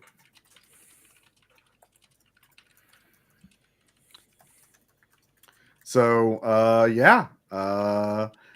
and all of you, just give me a sand check to see how well you handle being joining this group for a couple of days, as you all are, scavenging food, bottled water, and drinks, and stale pretzels. And finally, I made it. 12 out of 50. It's getting rough. Oh, 88. Oh, man. Oh, Someone no. got Do a a crit failure. fail. Everyone does poorly, but it's Ben, 1 if you fail, 2 if you crit fail. And I succeeded. Yeah, it's not good. So the thing that so eventually you find another door. But just living this life of scavenging food and just talking to these people is just being around them, because they talk about things and they're like, it's so weird listening to them, because they talk about things. They have to they constantly refer to notes and things like that to write, keep track of the things they don't remember anymore. And they're like, well, no, I think you have that memory of mine now. And like, no, I gave that to I think my sand loss comes from seeing one of them mistake a note pile for another person's, and they both just pick up their separate note piles and keep going. Yep, Oh. exactly. Yeah. Oh, Ooh, that's a good, that's exactly it. So and they don't realize it because How would you? how would you? Yeah. We just watched Ego Death. A little bit. But I mean, you can just stay in the mall without using the photo swapping booth. You'd just be scavenging food from an abandoned mall for the rest of your life. And I mean, there are places with entertainment and books and movies and CDs and things like that. The problem you realize is you eventually have to abandon it because you have to keep moving on to find food and water. So you're at the mercy of the mall. And there could be dry periods for weeks, months. Yeah. So they do keep light paperback novels, since those are easy to carry. So they're reading Dean Koontz and Reacher novels over and over again. Truly a terrible existence. A lot of Fabio on the covers. Yeah. There's story time every night. Yeah. But Can I give them my, like 10-year-old podcast out of pure iPod out of pure pity? Yeah, sure. I'll give you a sand point back for that. Yeah. Oh, okay. Yeah, they do have chargers and things like that, so they'll be listening to this podcast until they have them committed to memory, or then they can swap it out and somebody else can listen to it through their memories. Eventually, once you use this photo swapping booth, it doesn't cost any more sanity. It becomes your sanity pool. So it's fine. But they're just slowly draining away. But eventually you find a door that is open. Looks like to the hotel hallway. It's I look at the others. Shall we go then? Yes. we must. All right. So you go back into the hallway, and there are let's see here, 3 open doors on this level. Well, there's the stairwell. There's also an elevator, and you are let's see. Is box of the vending machine still at the stairwell, or is this? So you start heading over to the stairwell. You do not. There is an ice machine in the stairwell. I ask hello and knock on it. It has an echoey rap on it, and you Oh. can hear the sound of wind That faintly. sounds weird. Wind, some kind of cave behind it? Are you opening it up to look inside? I No, can no. probably do that. We need to stay focused on the rooms. The rooms are the way forward. Yes. This could be something similar. What is a room in this structure? We just Get got going. out. If you must, but I'll I just will have not a be peek. following. So yeah, you can try one of the ajar doors. There's 3. You could use the stairwells. You're on room 85. You're at level 85 according to the stairwell. Hey, Ross. Yeah. Hello, can you hear me? I wanted to use mechanics or microelectronics or something Sure. to mess about with this ice machine Okay. to see what it meant, and I rolled an 88. Oh, okay. You look down to see if it's plugged in. First thing you do, right? And Yep. The door to it pops open, and there's a howl, like snow coming out of it, like a blizzard in there. And that's when a hairy arm reaches out from the ice Bin? machine. Yeah, the ice machine. Yeah. And it misses. But yeah, give me a sand check. There's All right. Yeah. Surprise. No, that's a fail. That's a fail. Yeah, that's a definite fail. Yeah, sand check. There is a monster. This is gonna be 2 sand.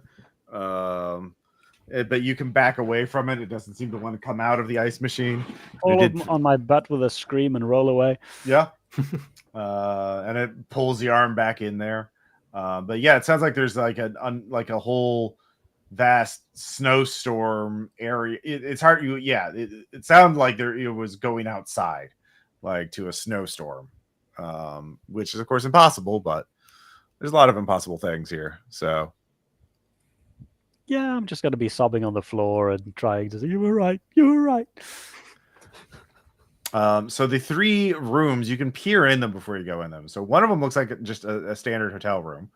The second one looks like it is a hotel room that is under construction right now. And the third one shows a wooded glen. Would using navigate help to try and figure out which way to go? Not really. You don't have a map or any context. Okay. Yeah. I'll go to the wooded glen because All right. maybe get some fresh air. Yeah. You're outside while inside on the 85th floor. Is the party going to split up, or are you all going to go in there? So I'm pretty much going with whoever's willing to hold me up from the floor. I think Cobra's gonna pay the favor back and haul you up. Well, Ban will help as well. yeah. Sorry. It's I- just so much. I know. I think we should stick together. A time outside, even if it isn't actually outside, sounds wonderful after that mall. Let's All right. follow. All right. We've probably been introduced at this point, so we know like Billy and Ban, and yeah. Mm-hmm. Yeah. You had to spend like 2 days together to find the door in the mall. So yeah, you all go in the wooded glen. And all of you are looking around. It's like there's moonlight, and it's rather nice. It's like spring, and you find everyone as you're looking around, you can give me search checks to search the area. Okay. That makes sense. 59 under 60. 44 out of 40. Nope. Big Uh, nope.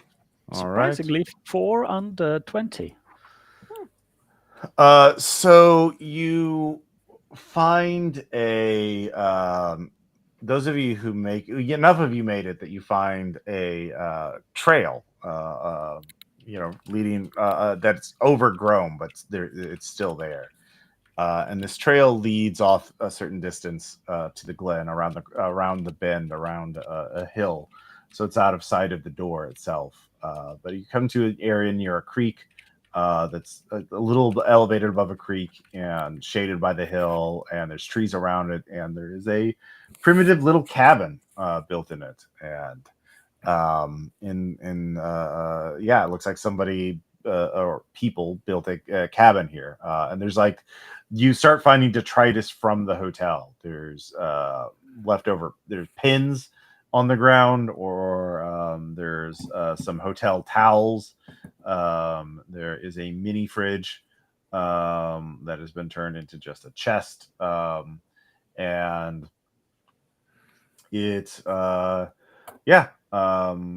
you what are you gonna do next? You haven't gone in the cabin yet, but We need to look for supplies, but we can't ignore the memory. The memory was very clear. The only way out is through.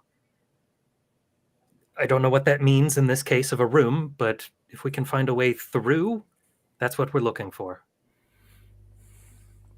Maybe there's a way through here. Somebody from the hotel seems to have lived there, or maybe they are living here. Should we call out? It seems the polite thing to do. Hello? you can give me alertness checks. Okay. Fail. Okay. Yep, 72 Success. over 60 failed. If you succeed, you hear something scurrying, like scrabbling claws on the hardwood floor, and then it stops. Sounds like there's a big rat in there. Rat or a dog, yeah. Maybe a cat. Then it's just something we can scare off, right? Really? Maybe. Maybe not. Maybe not at all. What's in the ice chest that's not an ice chest? There are let's see here, several knives that have been sharpened. There is a looks like little crossbow bolts, although there's no crossbow. It's a weapons cache. All right, I'll grab a knife and offer one to anybody else that wants one. Mm-hmm. Yeah. I'll grab it because it's a security blanket. Yep. All right, take a knife.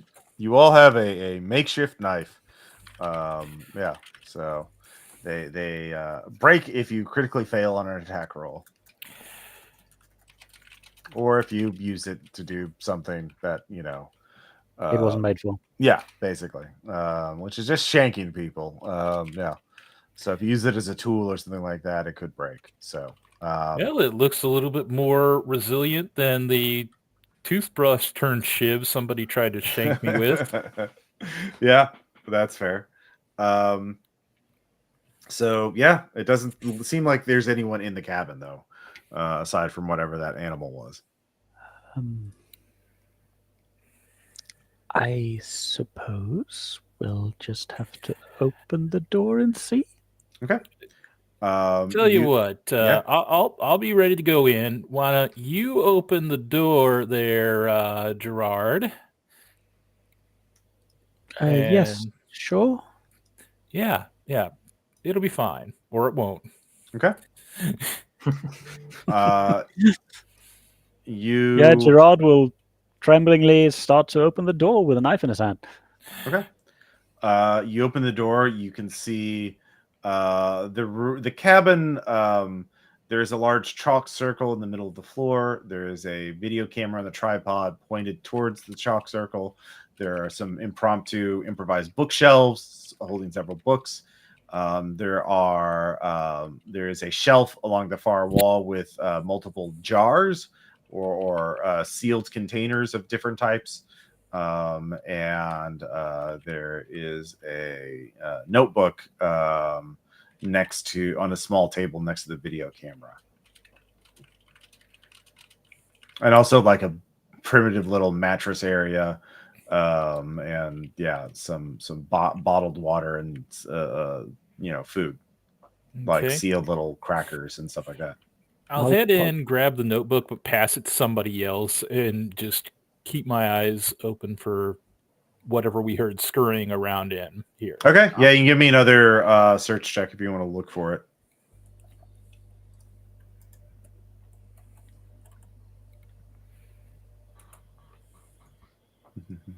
Nope. Okay. Well, it's not here now, so it's fine. All right, Agent Ban, are you going to read the notebook? Sure, I'll take the notebook and read it. Okay. Give me an occult check.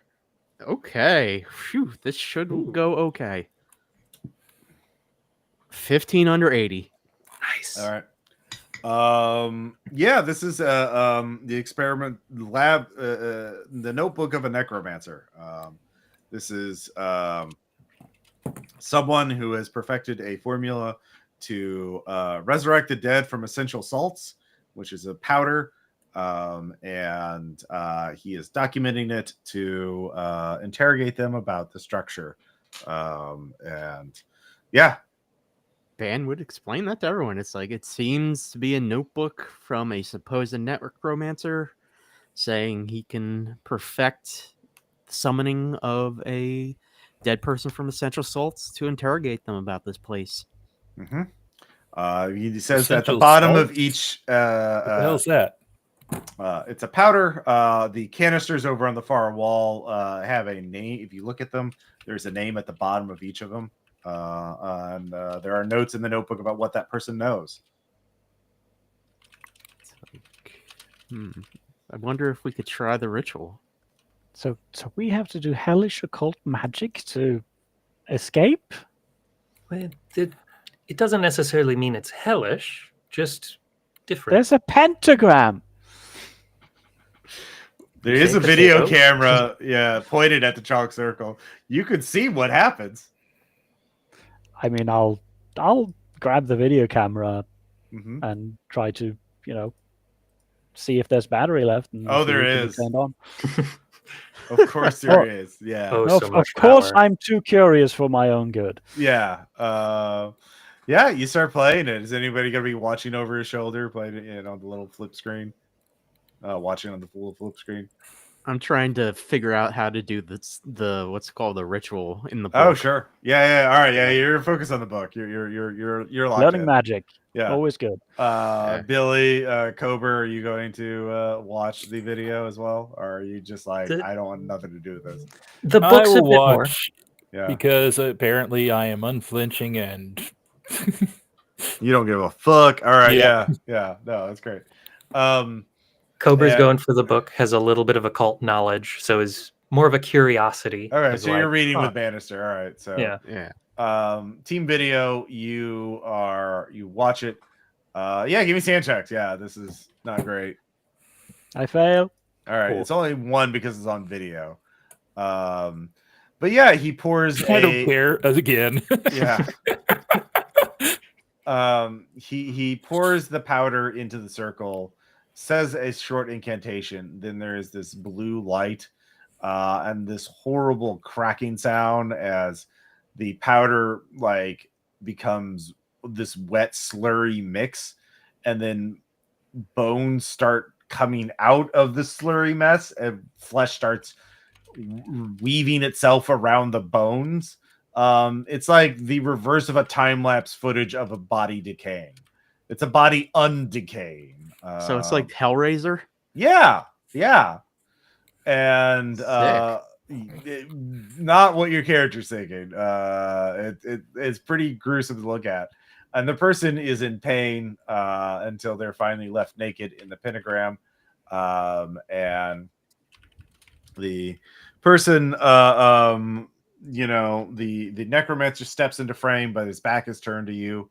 both, and he leans down to whisper to hear what the resurrected person is saying, and then the I'm gonna trust no one to metagame. So team video, the necromancer turns towards the video camera for a split second, and you can see his face. It's Ban's face. And then he switches it off, and that's the last video recording made. And that person that he resurrected looks kind of familiar. It looks like who does it look like? It looks, you can't place it, but it looks like someone you know, at least one of you. Gerard, who's someone you know from work? It would be the main architect of some of the smart homes who I talk to regularly, because they're the guy behind, or rather the technical guy behind it that I'm forced to work with. They're a bit of a dick, but their knowledge is the real deal, which is why they're the guy being paid a lot more than I do to set these things up, to let them fail deliberately. Yeah, it looks like Bannister resurrected him and is interrogating him. But that's a trick of the light. I mean, it's a low resolution video camera. They can't be true. Also, how could he? This place has been abandoned for a while. And Bannister's been with you the entire time. So that's weird. Well, I didn't hit my breaking point, so I'm not going to go stab Ban. Yeah, there you go. Meanwhile, Bannister and Dr. Leandra Kober, you both he's perfected the incantation, and the tricky part is actually rendering someone down to essential salts, which is a complex alchemical process that he does at the lab, which is not here. You don't know where this lab is, but he says once it's rendered in there, you put it in the circle, say their incantation, and they'll come back. And then you can reduce them back to their essential salts by saying the second incantation.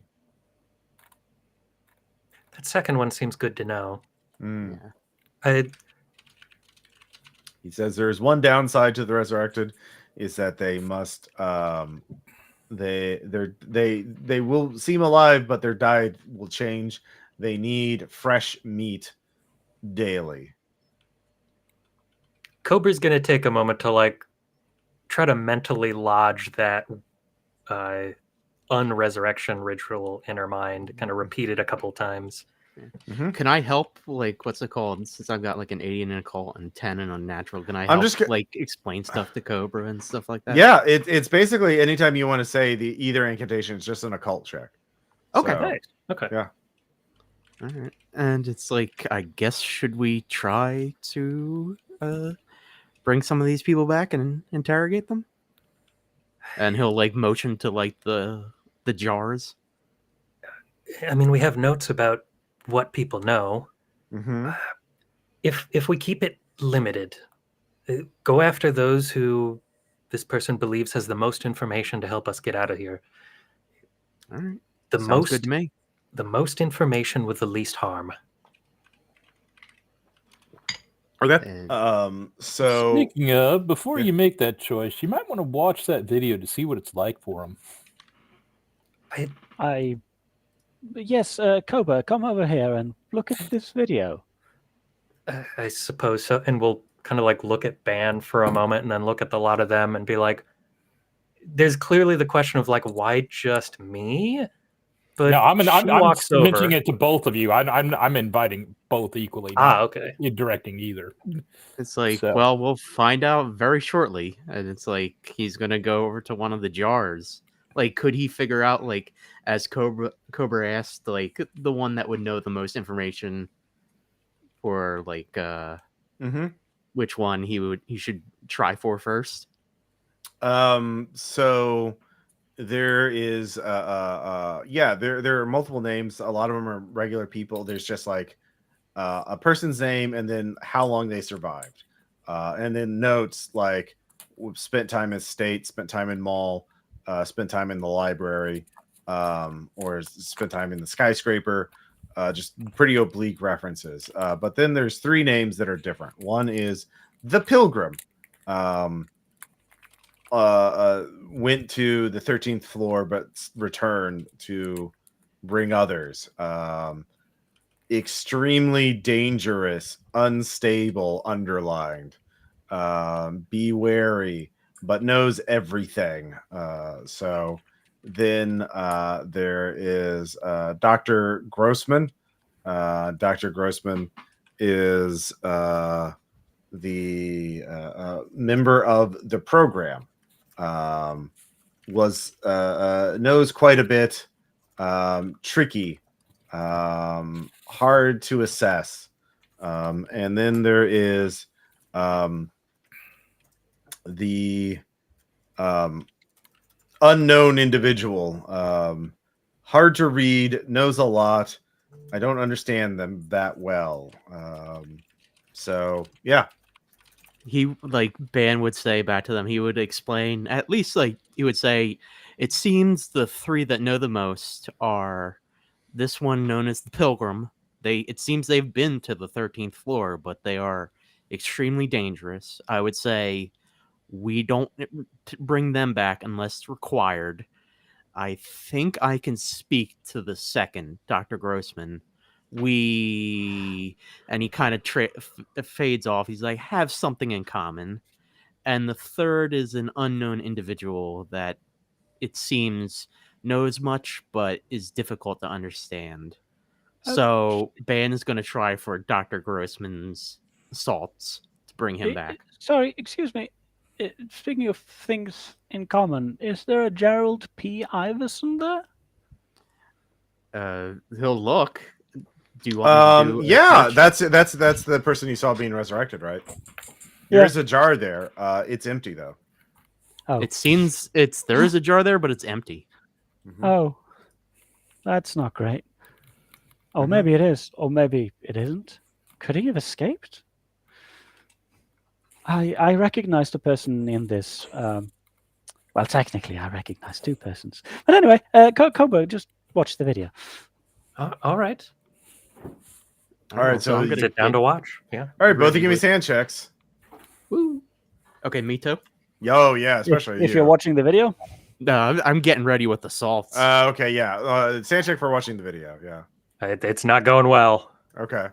Let's see here. Yeah, that's 4. Oh, we are over the breaking point. oh yeah, let the stabbing begin. Unless Well, you, yeah. The thing is, it's 5 at more once for the fight, the panic response. But the hitting your breaking point means you are you get a permanent disorder if you survive to the end of the scenario. So it's not going great for you, but like you don't automatically have a panic response. So you don't Stress is building. Yeah, the stress is not good. This is definitely traumatizing your character. Going to leave deep scars if they survive. So, yeah. the thing is, I whisper in Koba's ears, I don't think he'd have led us here if he knew what he'd become. We've had eyes on him. You're right. Could this be from the future? Yes, maybe. What the Night Clerk spoke to me about somebody who died as a consequence of my actions a week from now. Well, 5 days. Yes. Yeah, 5 days now. All right. So yeah, we're All right. conspiring. All right, yeah, that's fine. So Bannister, you want to resurrect Dr. Grossman? Yeah, because Alright. since he's part of Delta Green, might as well. All right, give me that occult check. All right. If I see him starting that, I'm just going to leave the 91 building. over 80. Ugh, Yeah, I don't want to watch this either. this is Okay. gonna go bad. All right, is everybody leaving Bannister alone in the cabin with this thing?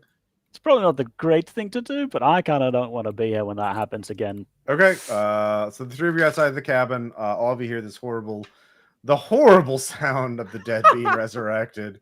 this straining and grinding and tearing sounds and fleshy sounds. And Bannister, yeah, give me sand check. You fucked up. You've created liveliest awfulness. 5 under 50. All right, so that's one. As you fucked up pronouncing the incantation. You did not pour the Necktie, his- nickel. yeah, very much. His rib cage is coming out of his chest. His spine is deformed, and his arms are elongated as he pulls Great, I himself made the along. butterfly. Truly, he is the gross man. Yeah, he is, and he lurches at you. What's your dex? My dex is 15. All right, you get to act before it reaches you. What are you doing? It just comes at you. Yeah. Could I unsummon him? That'll be Yeah, your action. Yeah. All right. So do I do the occult check again? Yep. Negative Okay. 20 because this is not.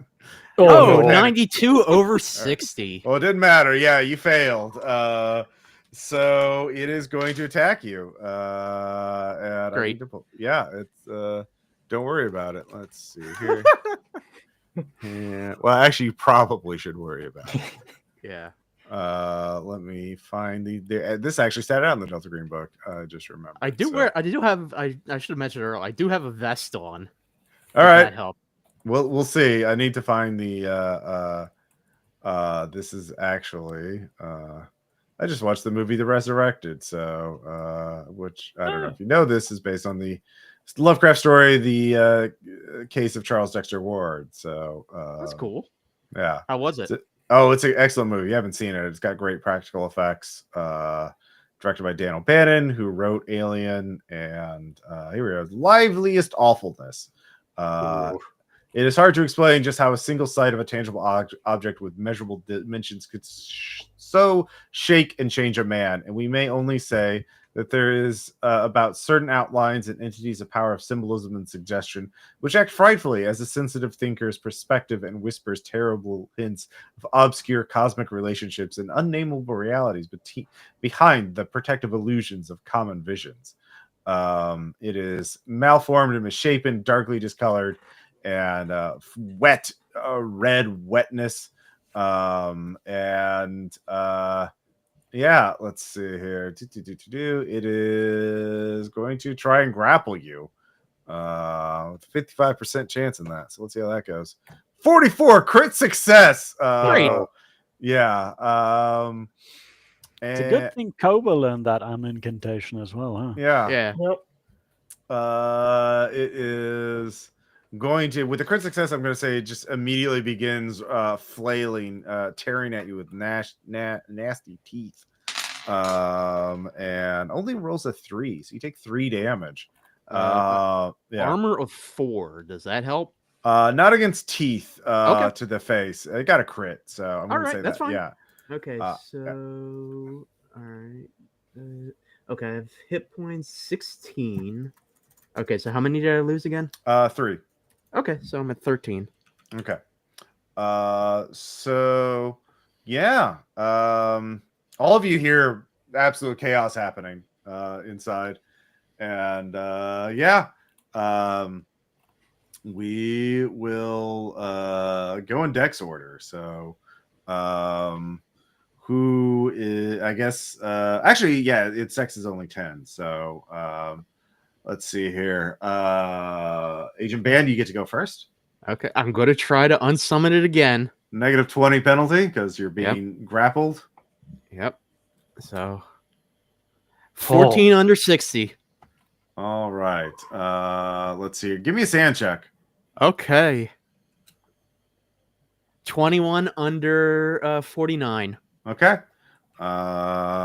This is, you feel your life essence being drained out in order to fuel the incantation this time. And you lose 8 sanity and willpower from dismissing it.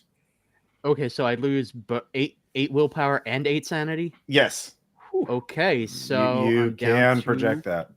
All right, so I can't project willpower though. You can project. You can't lose. Yeah, if you project, you lose an additional D4 willpower.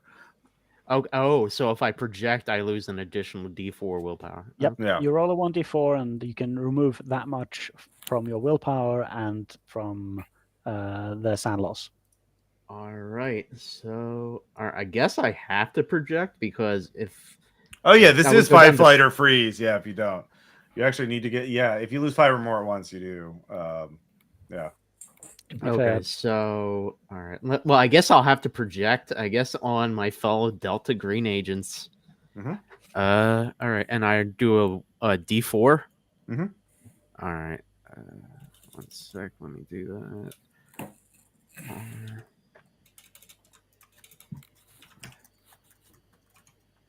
All right, and 1d4. I was able to project 1, so that's 7. All right, you're still 5, flight, or freeze. Okay. I guess he would run. All right, you run into the woods. Yeah. As the 3 of you are left outside, he goes out of the other door of the cabin. Yeah. So let me just put it down. So I'm at 42 right now then. Mhm. And I'm at 9. I took 9 willpower because it was 8 plus. Okay. So Yep. that's As long as you have above 2 willpower, you're still able to act. So, I'm just yeah. trying to okay, so 15 minus 9, that should be 6, right? Mhm. Yeah. Yeah. All right. And I'll take all. So, okay, yeah, I'm in the woods. Yeah, you're in the woods. And, did you hit a breaking point as well? Yeah, I'm past my breaking point. Well, yeah. I get got my breaking point got put down to 30 He's already hit now. 1 breaking point, so yeah, he Oh. might hit a second breaking point. Yeah. Yeah. So it's not going great for him. The 3 of you rush back into the cabin. You can see this awful mess on the floor, as smoking. As it looks like he fucked up the incantation. Oh. And he Ugh. ran into the woods. Yeah, to get away from it. There's blood. There's just fleshy viscera. Oh, Yeah. good grief. Do you think this is how it started? It must be. You gotta Maybe if we wonder go how after him, many we can stop him. priests see something like this or live through something like this to have faith in life after death. Huh. Yeah. So are you going to chase after him, or are you going to, I don't know, clean up and try again on your own, or what? Let's see if we can find him. I right. think you're right. Maybe we can Okay. prevent that future. So the 3 of you chase after him.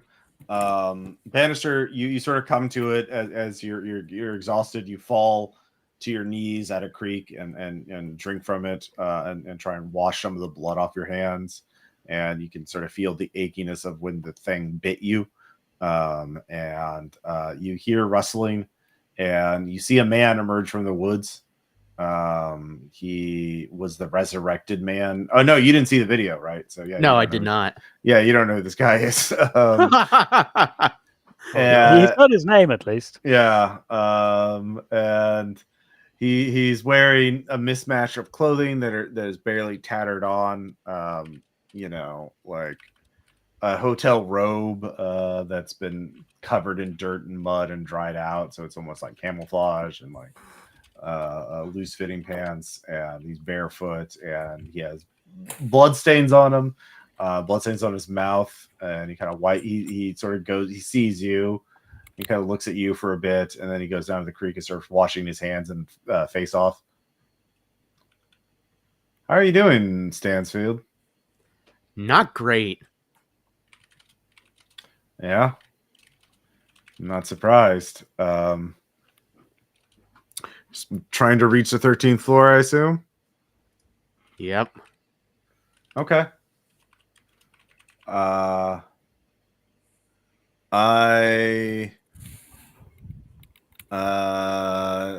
Look. I can help you. In fact, I want to help you. What's your play?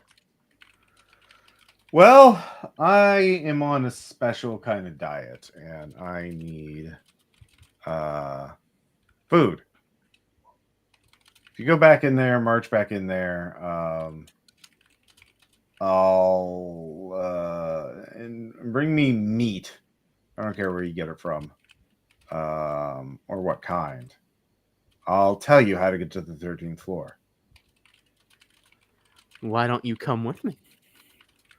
Oh, I like it here. There's a lot of deer out here, and rabbits.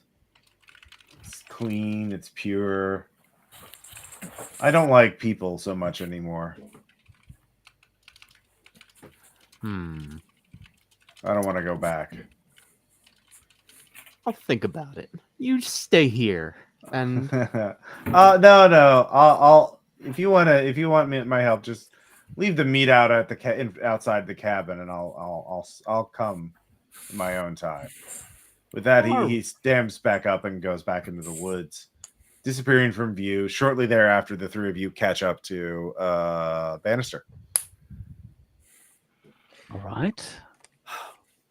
Van, what have we learned?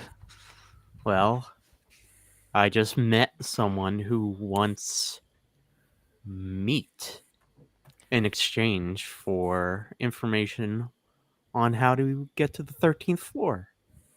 And they What- said just to leave it outside the cabin. They don't What- care how the meat gets there. What did this person look like? I would describe Gerald P. Iverson to them. Mm-hmm. That. How is he here? I spoke to him like 2 days ago. Well, 3. It's assuming think- it's I him. think we can accept the fact at this point, whether we understand it or not, that space doesn't work the same way, so why should time? I know. The video. Look, I'm not sure how he ended up here or why he's asking for meat. Why is he asking for meat? Because It he's hungry? seems- yes, it seems he's on a he quote unquote special diet. Oh. Oh? What are you guys talking about? Like, Are you going to try to collect off of us personally, or, you're just letting us know? I just wanted to let you all know what's going on. I'm not holding secrets from anyone. so we have to give meat to my immediate superior so that he'll tell us to go to the 13th floor. We don't have to. Okay. There's other people we can try and summon. Or we just, No Keep more bumbling summoning. along. No more summoning. Let's just end that right here. Never again summon anything. Okay? Well, we You heard that saw thing. how that went. Well, I'm not the only one that read the book. If the good doctor would like to try, there's 2 other people we could talk to, or we can try to summon Dr. Grossman again. Maybe you'll have more success. I think you might be a bit more skilled in this department than I am, but Well, if I'd be willing to try again. if everybody is interested, I would be willing to try. But at this I look point, to Billy being a coward. Somebody needs to back me up. something tells me it'll end up being a mistake, but hey, until we drop dead, life's just a long and endless series of mistakes. I sort of slump and just mutter something under my breath. And, okay, let's Ben Let's would go. chuckle, and he's like, "All right, let's try again." this time we'll have support. If Yes. I- All right, I'm Did gonna it- get some more water. I'll be right back. So if Mhm. anybody needs to do that. did it attack you? What happened? How can we try to prevent this? I just screwed up doing the incantation. If it goes bad again, just please say the unsummoning incantation quickly. And that's Hey, if it goes bad again, we got some meat, right?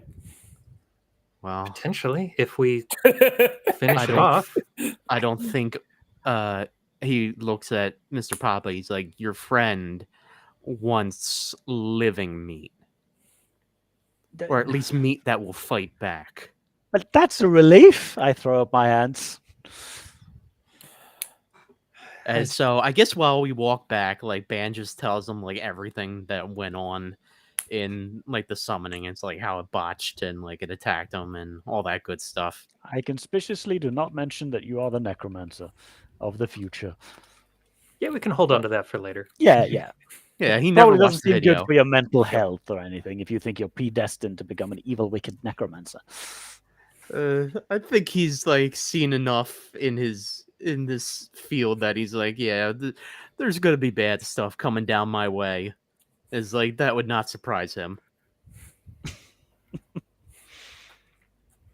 Okay, I suppose we can be ready to try to restrain the thing. Oh, I'm still not being in here when this is done. I saw enough of the video. Thank you very much. I suppose it would be different being there in person. Well, I it's just ready to suppose- open the door if we need it.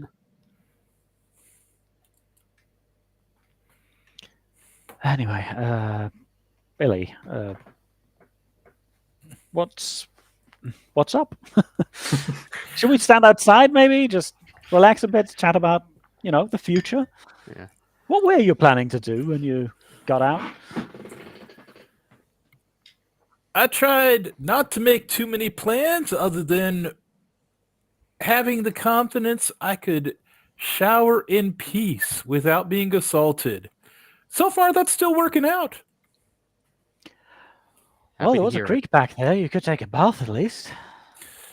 Is that really Probably a bit advisable cold. with the other guy stomping around wanting meat? Getting vulnerable. Forget that. The creek's cold. The one thing, other plus, I can always have access to hot water. It hadn't been used up by others. True. And True. you mentioned the creek. When you were having a speaking- conversation with him, he mentioned deer in this area? Yes, deer, rabbits. I Venison. suppose I could set up some snares. I have some basic, Boy Scout type competence. If we can provide this man with meat and get the answers we need to get out of here, that sounds like a really good answer. I feel except Well- meat he can already find, sure. Well, if you would he didn't seem what's it called? Too concerned on where the meat came, so while we're doing the ritual, if you do not wish to view it, if you want to set up some snares and get some meat as a backup, Well- would be much appreciated. Worst case, we can Thank eat you. it ourselves. True. True. Okay. So you're going to try and trap some game then, it sounds like? Yeah, basically just a survival roll, see what I Yeah, go for it. get. 36 over 30. Fail. Yep. All right. You seems like you haven't practiced this in a while. You're not Maybe like Yeah. 26 years or something. Yeah, something like that. So yeah, you're a little rusty.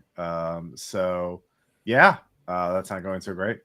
Then yeah, if you stay much longer, you'll start getting hungry. You did eat with the mall people, so there's a little bit of food and water here. I mean, there's the creek, which seems fresh, but it's still creek water. So what's the plan now? Is it to do the ritual gonna again and Try summoning Grossman again. Okay. Yep. All right. Round Oh, two. what Grossman. Yeah. So Well, Grossman's part of the program, so like Ban thinks he could at least have that, in what's it called, in common with him, and maybe try to like agent to agent like get info. Aren't you just a friendly? Well, no. Yeah. I mean, not that any of your characters would actually know. So it Yeah. doesn't really. he's kind of a friendly. Like he knows Delta Green. He's been in like some bad stuff. Yeah, I mean, if he's doing like retrieving artifacts on his own, he'd be a full-time agent. Like, Oh, yeah. yeah. He's just not in like a law enforcement what's it called? Yeah, background. deniable asset. You're a deniable asset. Yeah, straight up. It's like they could just throw me in jail if they want to get rid of me. Or, just leave me to die. Yeah. So, all right. So if Bannister, you're helping, you can give a +20 to Cobra's roll. Yeah, but it's a cult. All right. So do you want to do it, Cobra, or do you want me to do it? I think narratively it makes sense for Cobra to try, but All right. mechanically, oh boy. With help, it's a 50-50, so that's not bad. All right, give it a shot. Yeah. I'll be ready to. Oh, 34. All right, that actually worked. And if you haven't seen a resurrection in person yet, so everybody but Bannister has to make a sand check. I mean, I'm not there. I'm out hiding for. Yeah. So you're fine. That's yeah. a The no other on ones the get to sand check. see that guy from Hellraiser come back. Mm-hmm. Yeah, it's not great. And it is worth 2 sand if you fail. It is truly worse in person than on video. Yeah. Really? Yeah, it's not great. But yeah, Grossman is resurrected. He is alive and just gasping in pain for a bit until he finally calms down, and he just kind of looks around, and he seems a bit disoriented. Yeah. Ben would lean into him and he's like, Dr. Grossman, it's like, he would be like, it's a night at the opera. It's like, and then he would just explain everything he knows from like the book and what he's found out. And he's like, can you help us get to the 13th floor and get out of here? Yes. Yeah. There's some clothes. Give me some clothes, and I'll be happy to. Ben will give him his jacket and his like vest. Okay. And like there's some spare clothes in here too. Okay. He'll give him like the spare clothes that are there. Yeah. So let's see here. Let's see here. Billy stayed outside during the summoning, but once he hears conversation, he comes in. Okay. Yeah. Billy made the right choice. Yeah. So Grossman says, "Yeah, I can lead you to the 13th floor." He would be like, "Lead the way, doctor." All right. So you get back in. You all group up and you head back to the hotel, the hallway, and as you're like, we'll have to take the elevator, and we'll have to take the elevator to one floor and then go up the stairwell, and that'll take us to the 13th floor. So you go up to an elevator, and let's see here.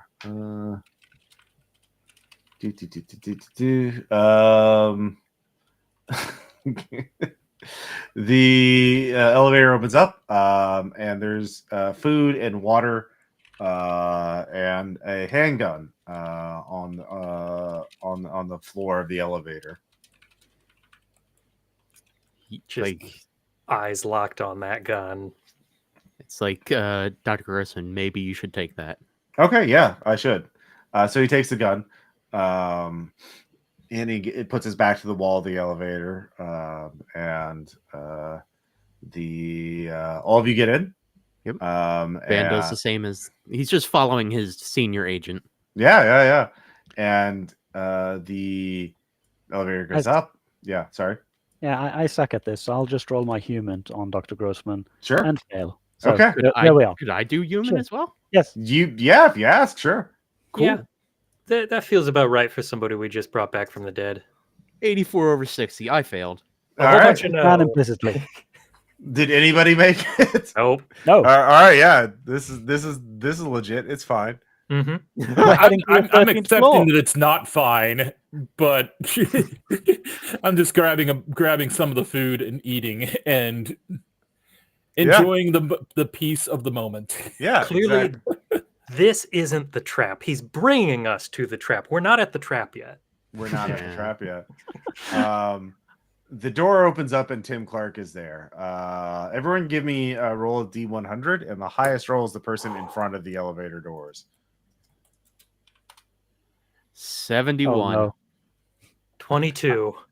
Oh, No, wait. No, I got 70. My apologies. Yeah. 92. 92. No. So There's one more to roll. There's one more to roll. I think. Oh, yeah.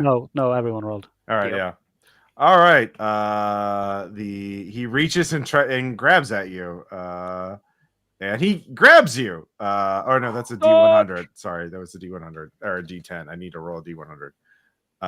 But he fails actually. So Okay, good. Yeah.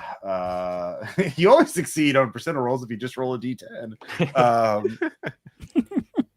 Well, it depends on the percentile. Yeah, I guess so. But he's right in front of the elevator. So you dodge out of the way. The rest of you are crammed in there. You'd have to shove.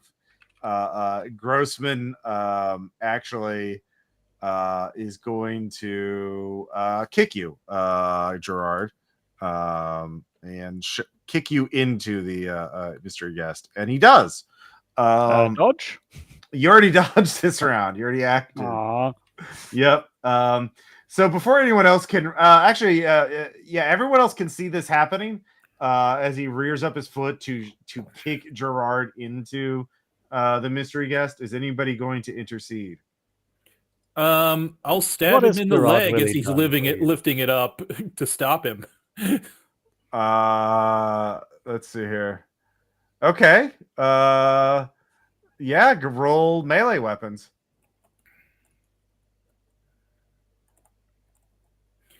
Probably makes more sense to do something hand to hand, actually. Well, Just you 'cause the declared skill's your better. action. Yeah. you Yep, declared- but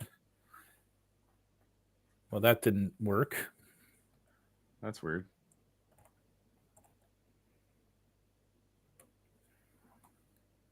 Yep. Okay. All right, you were too slow, and you fumble with the knife, and you don't get it out in time. Is anybody else interceding?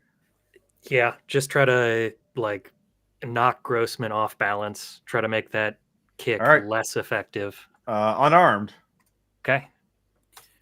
Could I help by like trying to grab him while she's doing that? Yeah. 4 out of 40. Yep. That is lower than the 13 that he rolled, so that does not work. So finally, it was Dr. Leandra, Cobra's element. Yeah, you're also trying unarmed to just shove him out of the way or prevent Gerard from being kicked into the mystery guest. Yeah, I'll try and grab him while she's Okay. like trying to push him away. I Yeah. guess so. That's unarmed. Yeah. All right, so that's a base. Let's see what happens. Mm-hmm. 96 over 40. Great. All right, Gerard, you disappear into the mystery guest, and the mystery guest disappears. Grossman takes his gun out and starts covering all of his. I had to. It was going to take one of us. We were trapped. It was the only way out. It's like, sir, why didn't you just explain that to us? Didn't have time. I had to act. Seems legit. Yeah. Just You kind of has let him Gerard go really done because, for us? like, he's superior officer. It's like, this is the kind of stuff that happens. Cobra's Yep. just in the corner. Forget that. Like, I'm just this thing is weird enough, and it does have some sort of gateway, and it disappeared immediately. So I guess. Yeah. I went through the door. You went through the door. Let's see here. Gerard, you wake up along a narrow tunnel. There's a spotlight at the other end, illuminating a key with a door beyond it. The opposite end of the tunnel is dark. Let's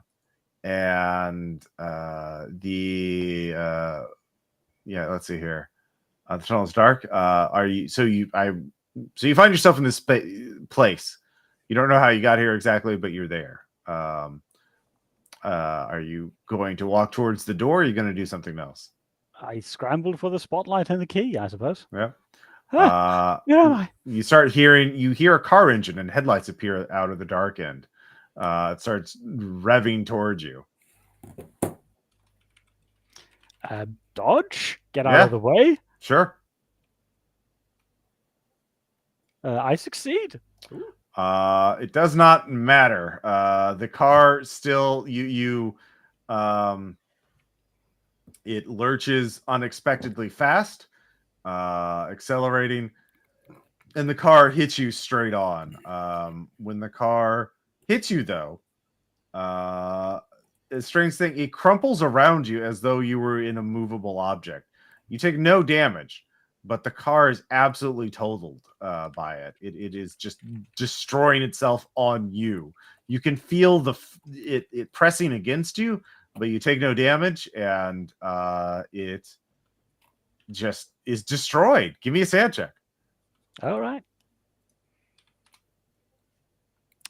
That's a success on the dot. All right. That's still 2. And I project on my father, who said I was going to go walk into architecture, or rather engineering. That's 1 willpower and 1 sanity saved. mhm. I am still on a breaking point. All right. You're gonna have a real bad time if you make it out of here. So, but you this impossible thing happened to you. The car slammed into you, and it didn't. It was destroyed by you. How do you think about that? What do you think about that? I don't know. Like, I pick myself up, amazed I'm survive out of the wreckage, and trying not to recall how Koba said that this Tim person was a person that died in a car crash. Mm-hmm. And I got shoved into him. What does that mean for me? Yeah, what does it mean for you? So yeah, so you get to the key, you unlock the door, and you step through. Meanwhile, the 3 of you get to the stairwell, and Boxo is there. Oh, what's up, Boxo? Here's your photo. And I just give him the gift-wrapped photo. Yeah, you can put it in the bottom slot, and you can see tiny little centipede legs come out of the darkness from the back of it, and they grab at the photo in the bottom slot and drag it back into the darkness. There's like a mechanical or electronic like pleased sigh, like a synthesizer sighing happily.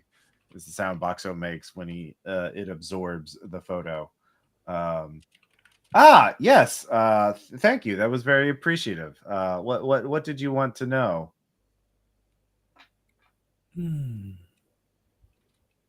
Gross was like, "Don't listen to it. Let's move on."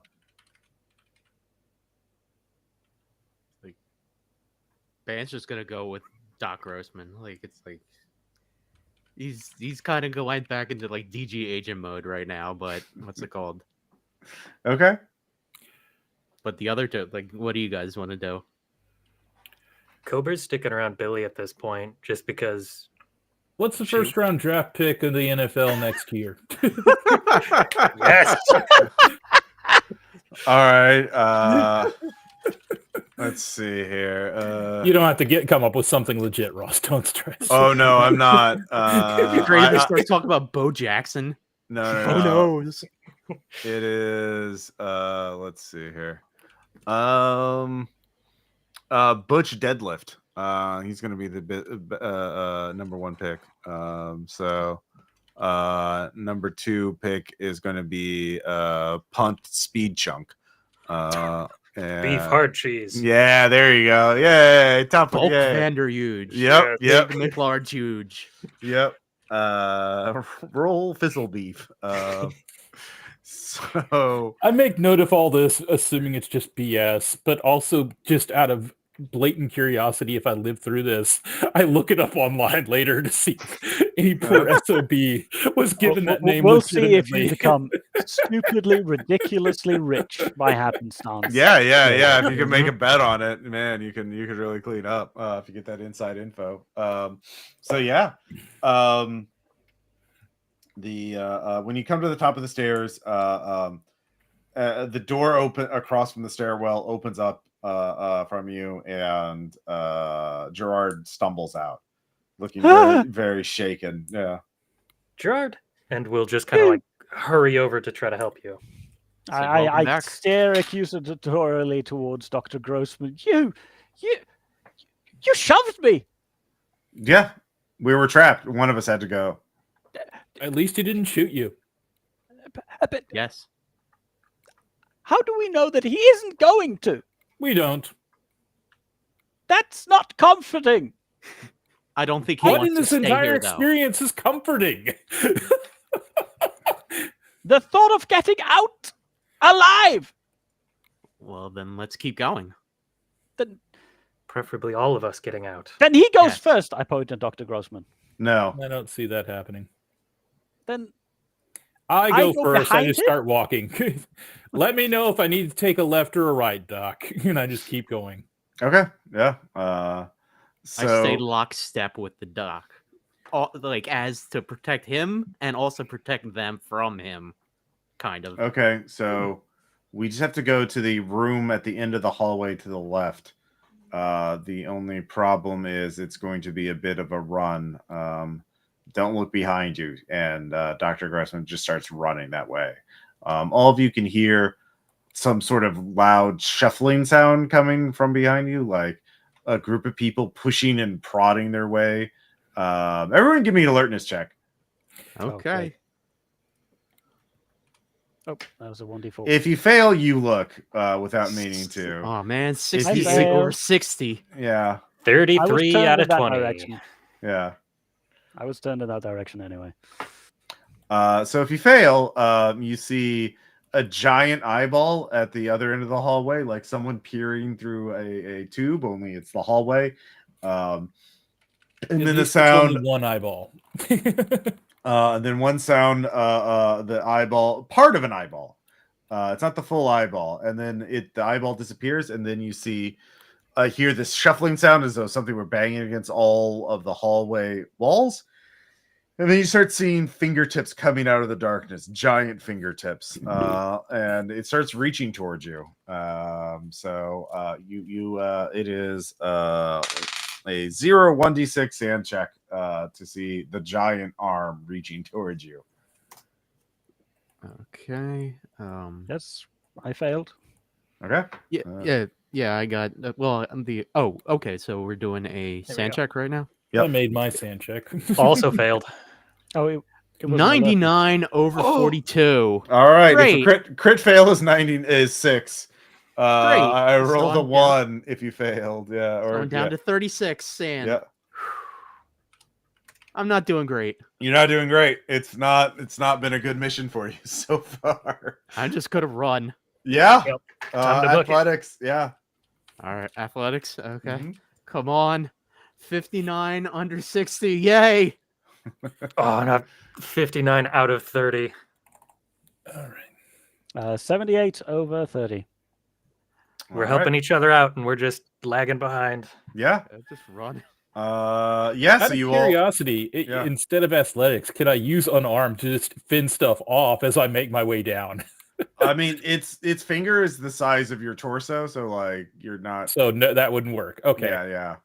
There we This go, is then. like where you Athletics. need weapons with a lethality rating to drive this thing off. And none Okay. of you This is have. where you Well, should have that- swapped in gloves. for a better athletics. Yeah. Oof. So wait. So who failed? I did. I did.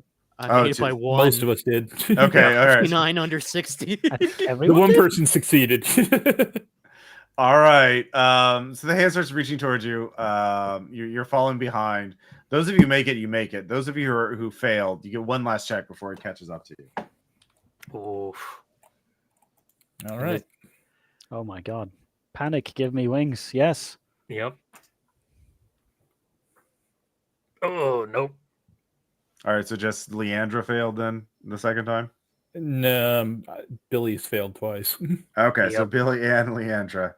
All right. So Gerard and Bannister both made it. They're both safe. So Billy and Leandra. The hand reaches to, you're both running neck and neck, and the hand catches up to you.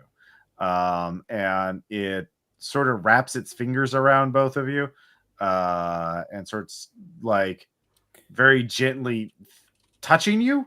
Like, Do I have the option of pushing the dock further ahead? Aw, that's yeah, sweet of you. yeah, you can. All right.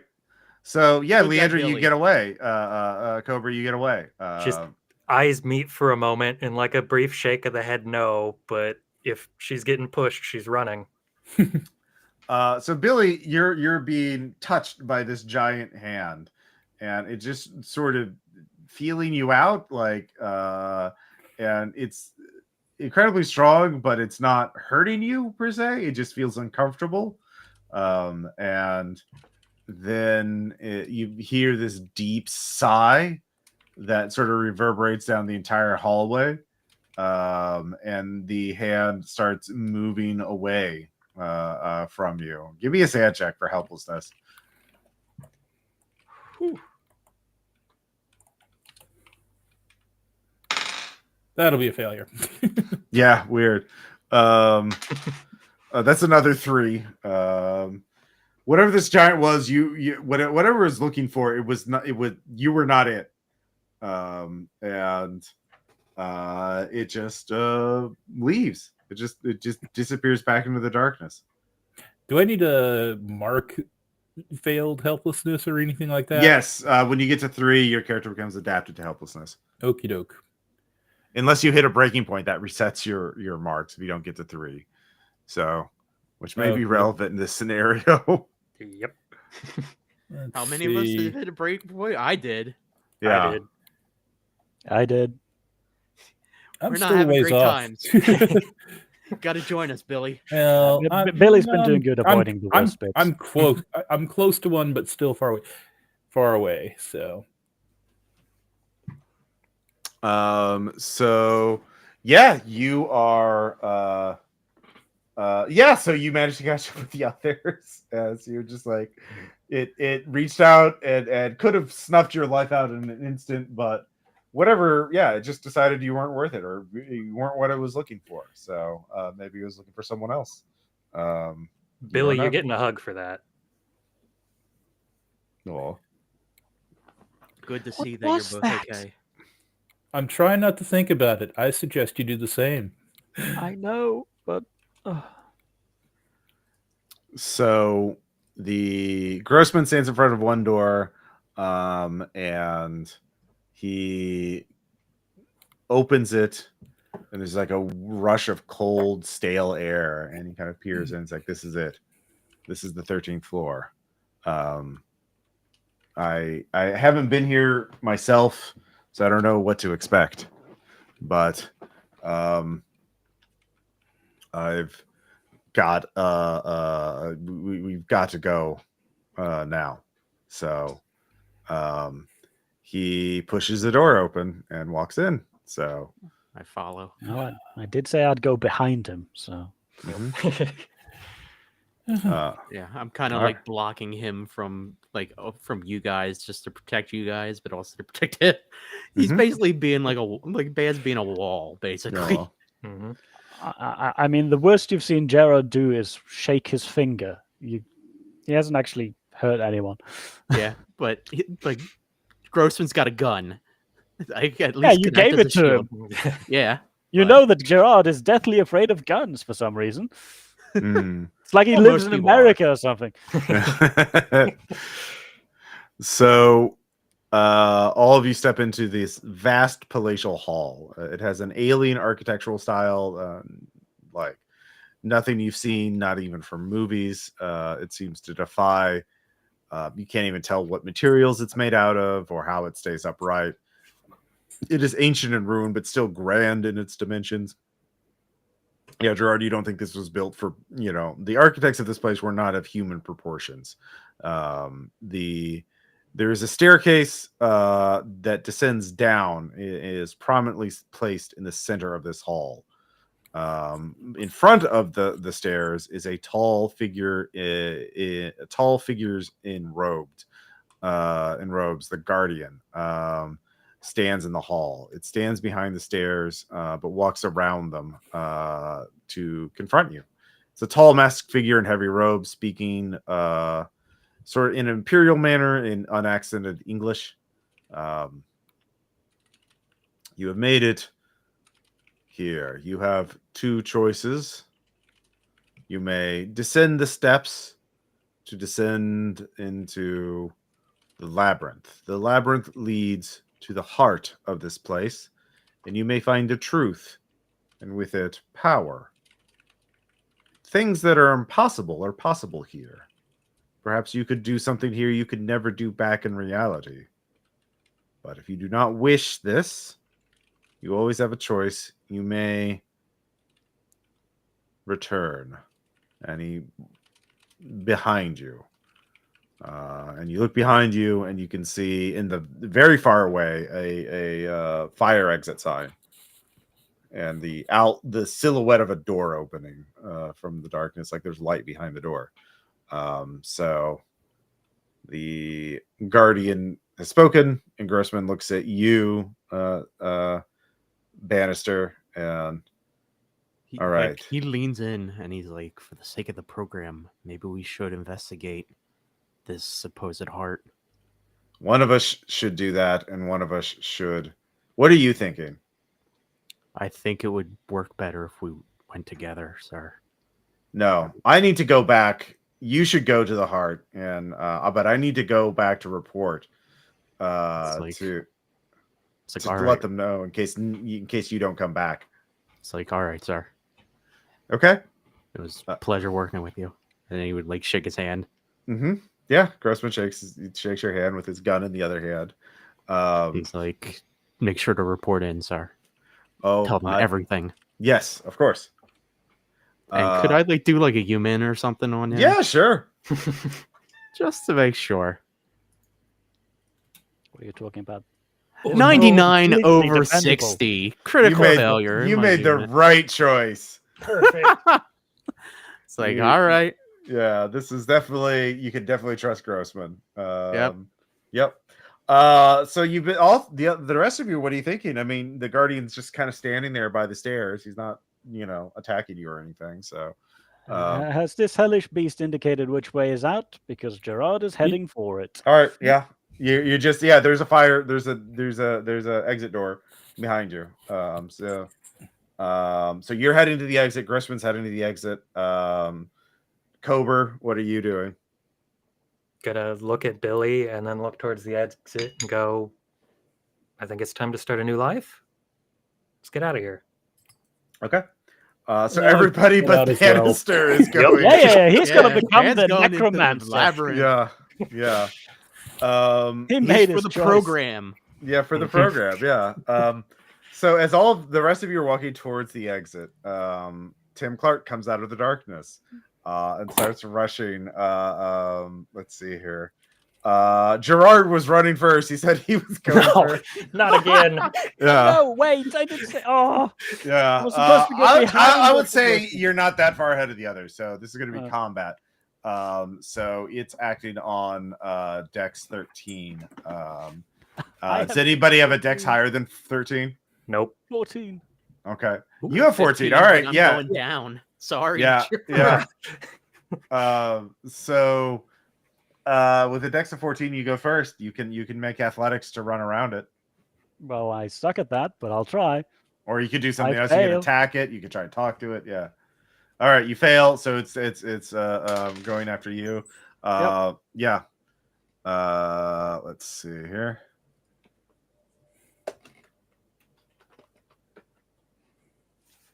That I did give it a 50% chance. Yeah, that's a hit. Yeah. Should I try dodging? Yeah, you can definitely try and dodge. I succeed, but not at that level. Not at that level. So you dodge out of the way, unless one of the other, you're close enough to each other, unless someone else wants to take the hit for him or try something else. It's going to get Gerard again.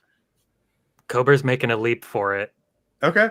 Yeah, roll athletics. I'll give you a plus 20 bonus. Man, I hope you fail this. 38 out of 40 Oh, god damn it. Yeah. with that bonus. All right, doctor. Yes. So he grabs you instead, and the two of you disappear. No! So yeah, Gerard and Billy, you make it out of the exit. Make it to the exit door. And so does Grossman, and Grossman was clearly. Actually, it was drawing a bead on it, but his dex is 10, so didn't have time to shoot. Whether or not the gun would actually work on it is unknown. But the three of you make it out. So Kober, let's see here. You wake up and you're not in a weird trap room. You're back in the lobby of the hotel. immediately turning to look at the windows and the door. Oh yeah, you're still trapped. Just a sigh of defeat, and then a glance over and go, well, time for a yogurt, I suppose. Yes. So meanwhile, Agent Bannister.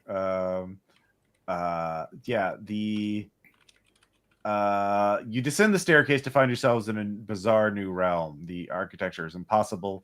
There's cyclopean ruins floating in a cosmic void around you, temples to alien gods intermingled with metallic structures of unknown purpose.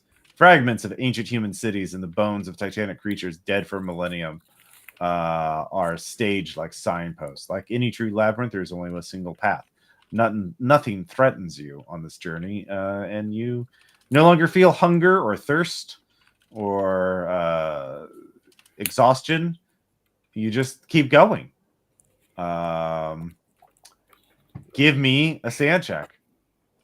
All right. You really want to make this one. Come on. Oh, no. 89 over Nope. 36. Nope. All right. So this is a 1d100 as you gaze at the heart of the labyrinth. Oh, All right. 42. You have seen the total. You have arrived at the heart of the labyrinth. You witness a greater cosmic truth. The experience transforms you into something no longer entirely human. What do you want more than anything else? To be a necromancer. Well, what's it called? Since he's seen the unnatural and he knows there's like things beyond our purpose from his experience in Delta Green, he says he wants to ascend to be one of those things. Yeah. To be one of those things that are controlling everything in the background. That's what he wants to be. So yeah, you in order Become to the do next that, Night Clerk. yeah, you in a sense you do. So you see a new path before you. It will take you 1,000,000 years, but you have all the time in the universe. And every journey starts with a single step, and that first step is, of course, to become a necromancer, and to resurrect the dead to learn their secrets. And you can no longer die, and if your body's obliterated, it will reform. But you must learn, and you must keep learning. So, you find yourself in the lobby, and Kober is there. So you can, What do you do? It's like good doctor. Ben? And he would bow to her. He's like, "We have work to do. Let Indeed. us go." I And he would know the way take her out. hand and Yeah. just lead her away. She's my Yeah. assistant now. Yep. So, It's like, I'm gonna give you sick powers. Don't worry. But the exit's right over there.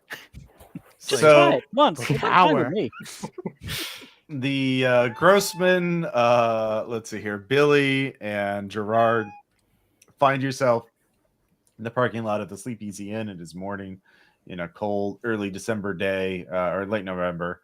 The hotel is obviously been abandoned and ruined for years. Your vehicles, if you had one, are there nearby intact. There's graffiti on the hotel. Vandals have broken in and graffitied it before.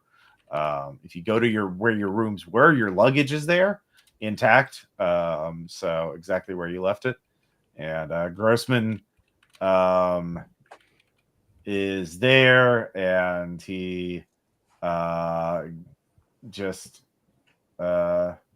is Grossman going to do? He is. Maybe I gave him my briefcase, which has some stuff in it. Oh yeah, he takes Bannister's car. Yeah, for sure. Yeah, and he drives off. So Billy and Gerard, what are you gonna do? I'm gonna offer Billy tear streaking down my face. I'm gonna offer Billy a ride to wherever he wants to go.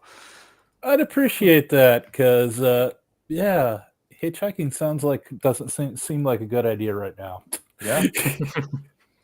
And Gerard, you get a urgent email from your work saying something's happened to your boss.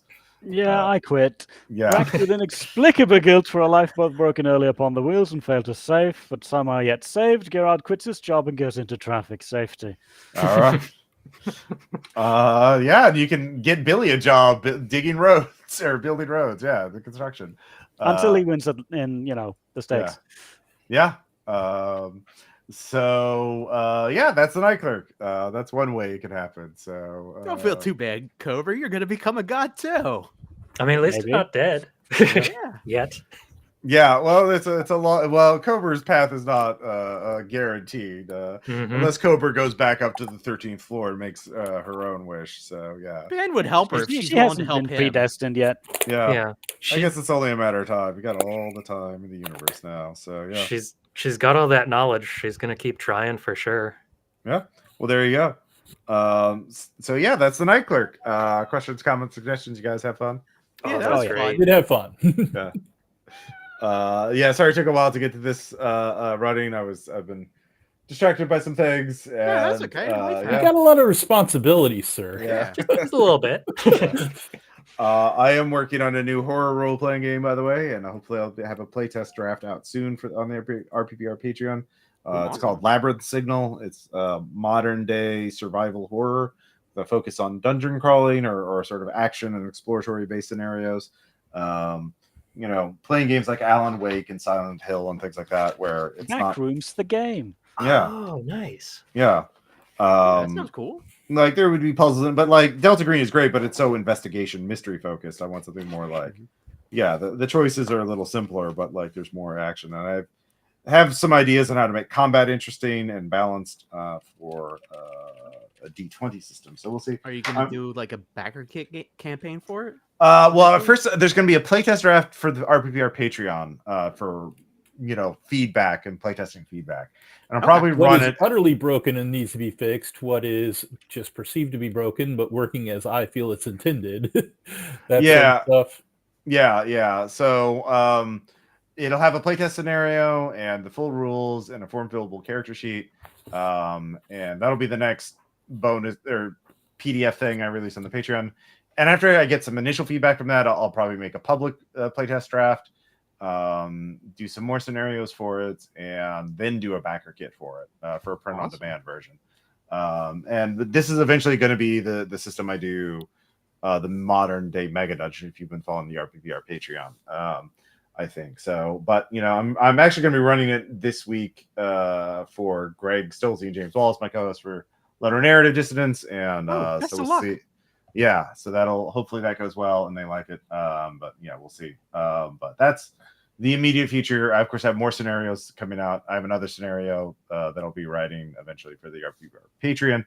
Am I the only person that didn't hit a breaking point over the course of the campaign? Yeah. I lost 24 sanity. Before you lost all of it from before I lost all of it. Well, I Yeah. went to negatives. I was, -6 I was at finally. Yeah, it's rough seeing the heart of the universe. What's Grossman gonna do now that he's rogue? Well, he's also an undead cannibal now. He has to eat Yeah. meat every day. He's been resurrected, so Whoops. he's gonna kill a lot of people. He's probably gonna go back. He's probably gonna contact the cowboys and work through them. And, Oh, nice. Keep a little secret. Keep the whole flesh-eating thing secret. Though to be fair, Delta Green will be on his trail because he vanished with an artifact of this. Well, I didn't get the artifact yet. I was on my way to the artifact. So they'll be like, where the hell's Agent Stansfield? That's a far weaker trail. Yeah. So we'll see. Grossman's definitely gonna be up to no good. But yeah, if you haven't seen the movie The Resurrected, it's very good. I'll put it. Yeah, it's. I do appreciate he decided not to make victims out of Gerard and Billy because that would create a bigger trail. Yeah. Yeah. I thought about him just capping you, but it's daytime in the morning. And he would be like, I don't know if there are any witnesses that could hear gunshots nearby, and I just want to get out of here. They what are they going to say? Body disposal when I don't have resources at my disposal. That's such a drag. Yeah, and he could take banned stuff, so it's just easy to run away. Yeah, exactly. It's way easier to do that than to do two murders without having a plan in place. He's not going to fuck it up just now that he's finally out. So yeah, he'll probably eventually hunt you down. now that he thinks. But once he gets secured, he'll probably try and hunt for Gerard and Billy based on what he knows about you. So, but in which case you may become bait for Delta Green. Yeah. Thankfully, we didn't spend too much time with him. Yeah. So Pretty who straight knows? run. I don't think he Who knows your knows? names. Yeah. Thankfully, He probably knows your first names. You were around him long enough. You were. Yeah, we probably named one another, but Yeah. that's So- still a pretty short lead. Maybe Gerard. Yeah. So yeah. while Ban does whatever he's doing, Yeah. He's gonna be a busy boy. Yeah. and Corbin might help, or I don't know. Yeah. Yeah, one of those where I think she's constantly looking at this as like, as long as this can help me get out, sure. Like, Mhm. I probably will be a little bit oblivious to the fact that Ban isn't really Ban anymore. Yeah, he's Yeah. something else. Yeah, that's I mean, you did have advance warning of his fate. Let's be fair. But Yeah. just like oh, maybe something got him on the way and he made it bad. Just constantly making excuses for him because she doesn't want to believe she's alone here. Oh Yeah. dear. Yeah, that's fair. Well, you'll eventually run into other survivors and stuff like that too. So there's True. you could find the Night Clerk and get the escape out of him. But yeah. That's a different. I will say Yeah. I've played this scenario before, and actually catching that guy is pretty satifying. Yeah, he's a little shit. I can yeah. imagine. Yeah. Could we have maybe persuaded the gun lady to help her, and we could have went on? No, she doesn't trust anybody. She's okay. Yeah, she's just a killer. She doesn't trust anybody because people always she did that in the past, and that's how she hasn't been able to kill a guy yet because people fail her. We were actually in our game where we caught the Night Clerk in a standoff with her about, like, we want to arrest this guy and interrogate him. You want to kill him. We don't want to have a big old gunfight. So what do? Okay, one of us leaves because we have the option to leave and tries to get help back into the motel so that we can break this standoff. Mm-hmm. Don't worry about it. So, Yeah, so one guy got out there while the rest were kind of like in an eternal Mexican standoff. yep, That's great. yeah, good times. Really fun. It was a pleasure playing with all of you and speaking with all of you. Yeah, Thanks for letting me This play. was great. yeah. No, it was great to play this scenario again and try to, just be somebody completely different from the last time I played it. Oh yeah, it's also like such a like I've been. I watched the movie The Resurrection. So let's throw in some weird necromancer shit in here, and so there we go. It's a very flexible scenario to make it very different every time you're running. So yeah. It's definitely a solid framework that can work with almost anything. Yeah. I put a lot of hooks in to let GMs add their own stuff. Like you can justify any kind of monster or anything weird shit. Kind of hope. I was tempted to add in shit. Like I've been playing this video game called Look Outside. There's a lot of stuff you can work at. Yeah, it's an RPG on Steam now, made with RPG Maker. But it's like you're in an apartment building, and if you look outside, you die horribly because there's like a horrible thing outside that mutates you or kills you if you look at it. And so you're trapped in an apartment building. You have to survive for 15 days, and there are some people that have been mutated by this thing, and they're wandering around, and you have to go out and get food and supplies in order not to starve. And something is really off with the building. Yeah. It's a blast. If you're okay with RPG Maker games, I highly recommend it.